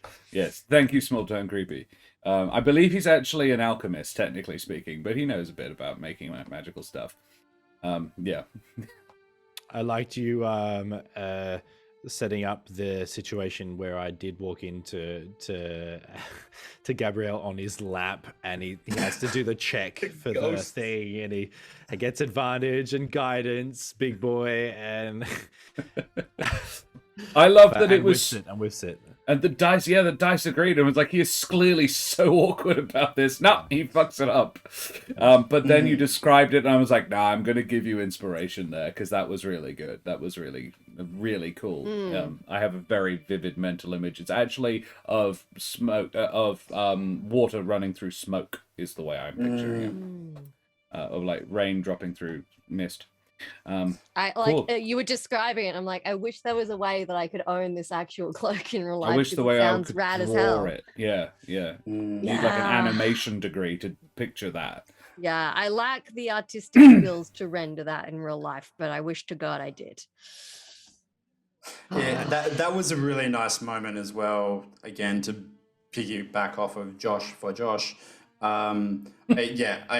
I was good because I was thinking, oh yeah, the ghost moment was funny, but yeah, the way that the dice kind of agreed with that whole thing, yeah, it's surprising how often it happens. Yeah, I freaking love it. Yeah, yeah, cool. And also, thank you for the third chance. That I really appreciated that. What you would have gotten, peek behind the DM brain, is it would have had fewer charges. If it had been less good, would have had 2 charges with your 12, I think. I was like, it's not nerfed exactly, but it's just not quite as good. Don't overuse it. And if you ever use all 3 charges, it ceases to be good. Okay, good to know. That. All right, cool. Well, we have Wakeworm is so good. Way to flip us a curveball. We're trying to decide what alignment we want for the weapons, and we're like, we don't know what it is we're gonna find. Javi's like, I'm so glad I got this fire resistance. I think we made the right choice, because that's what it's going to come down to. We didn't make any choice. I made the choice.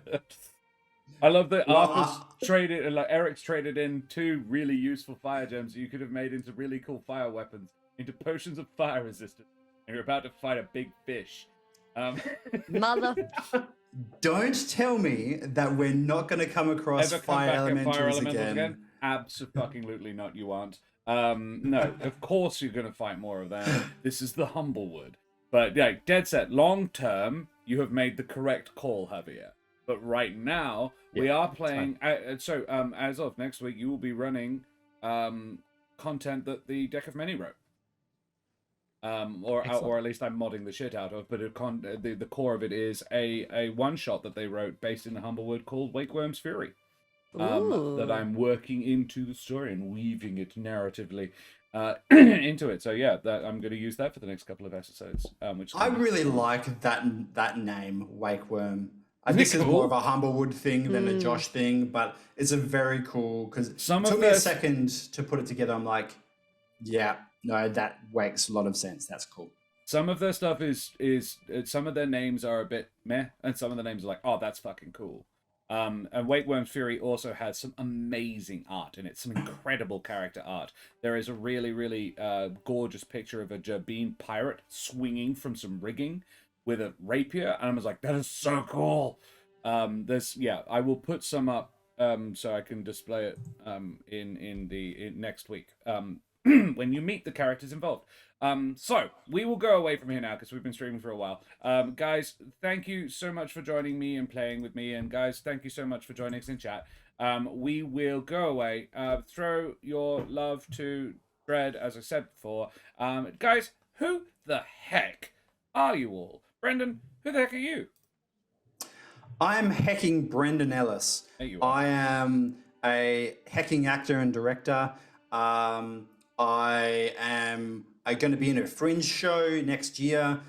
Get to Fringe, even if you don't see any of our shows. I mean, go see Josh's shows, the Josh's shows. Okay.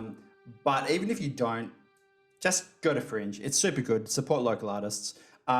Perth Playback Theatre. Check us out there. It's going to be bloody sick. Even if you don't live in Perth, if you live near a Fringe, go check it out. There are Fringes all over the world. There's some really, really good ones in Canada. Support local artists. The governments aren't. Because no one does. Yeah. Unless you live in Germany. The Germans are pretty good at it. Anyway. Well, they found out the hard way what happens when you don't support local artists. Well, yeah, exactly. He's Austrian.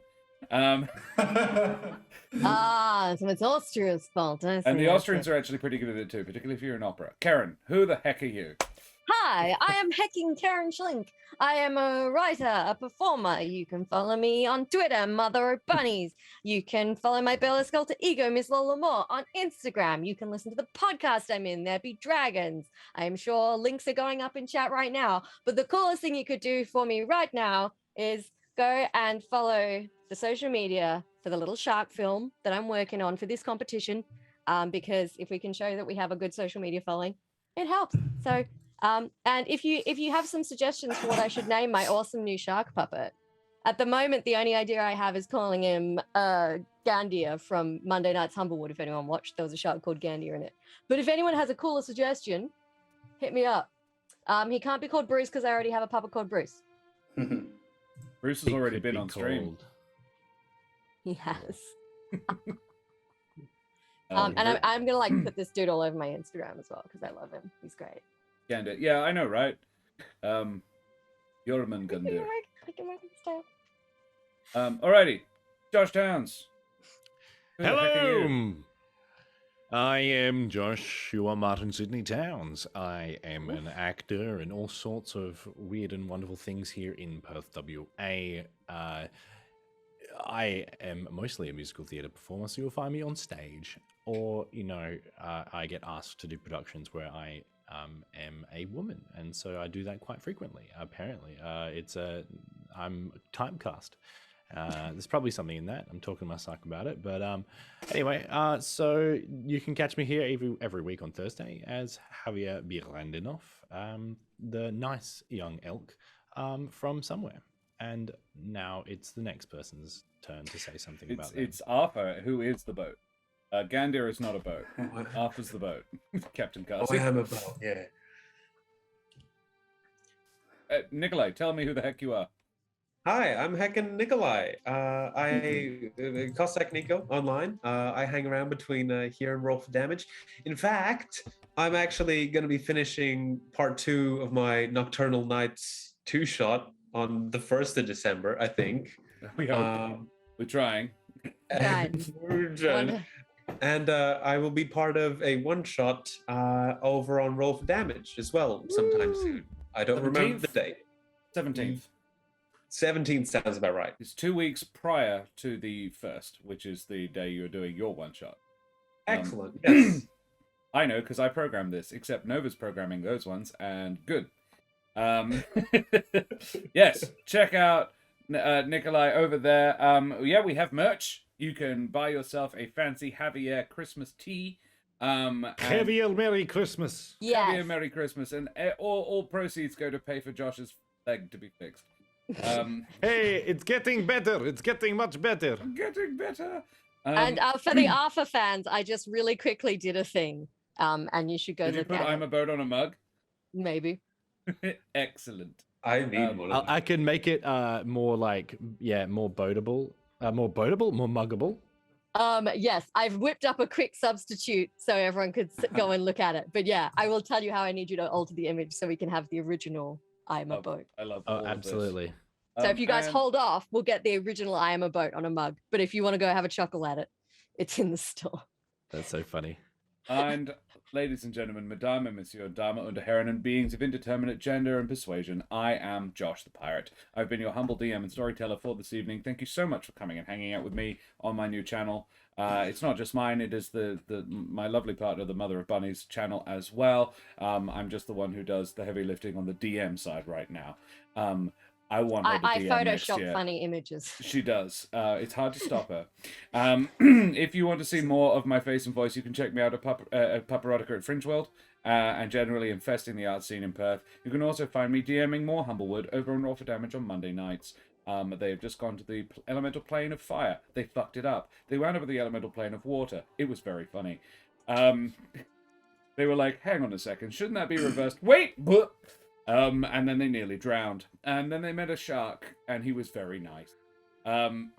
Cool. Other than that, if you like the majestic voice, but you think I could stand to turn the face down a bit, you can check out my podcast, There Be Dragons, where I play the infamous and deadly pirate Scan Feldspar on his little dragon, Rush. Cool. Wow. Takes care of Josh, so that's the heavy lift. This is also true. Small town creepy. Yeah, she does look after me. Mostly emotionally. So the person I am seeing that is our friend that is streaming currently is Phoenixy Wacky. So that's who we're gonna raid.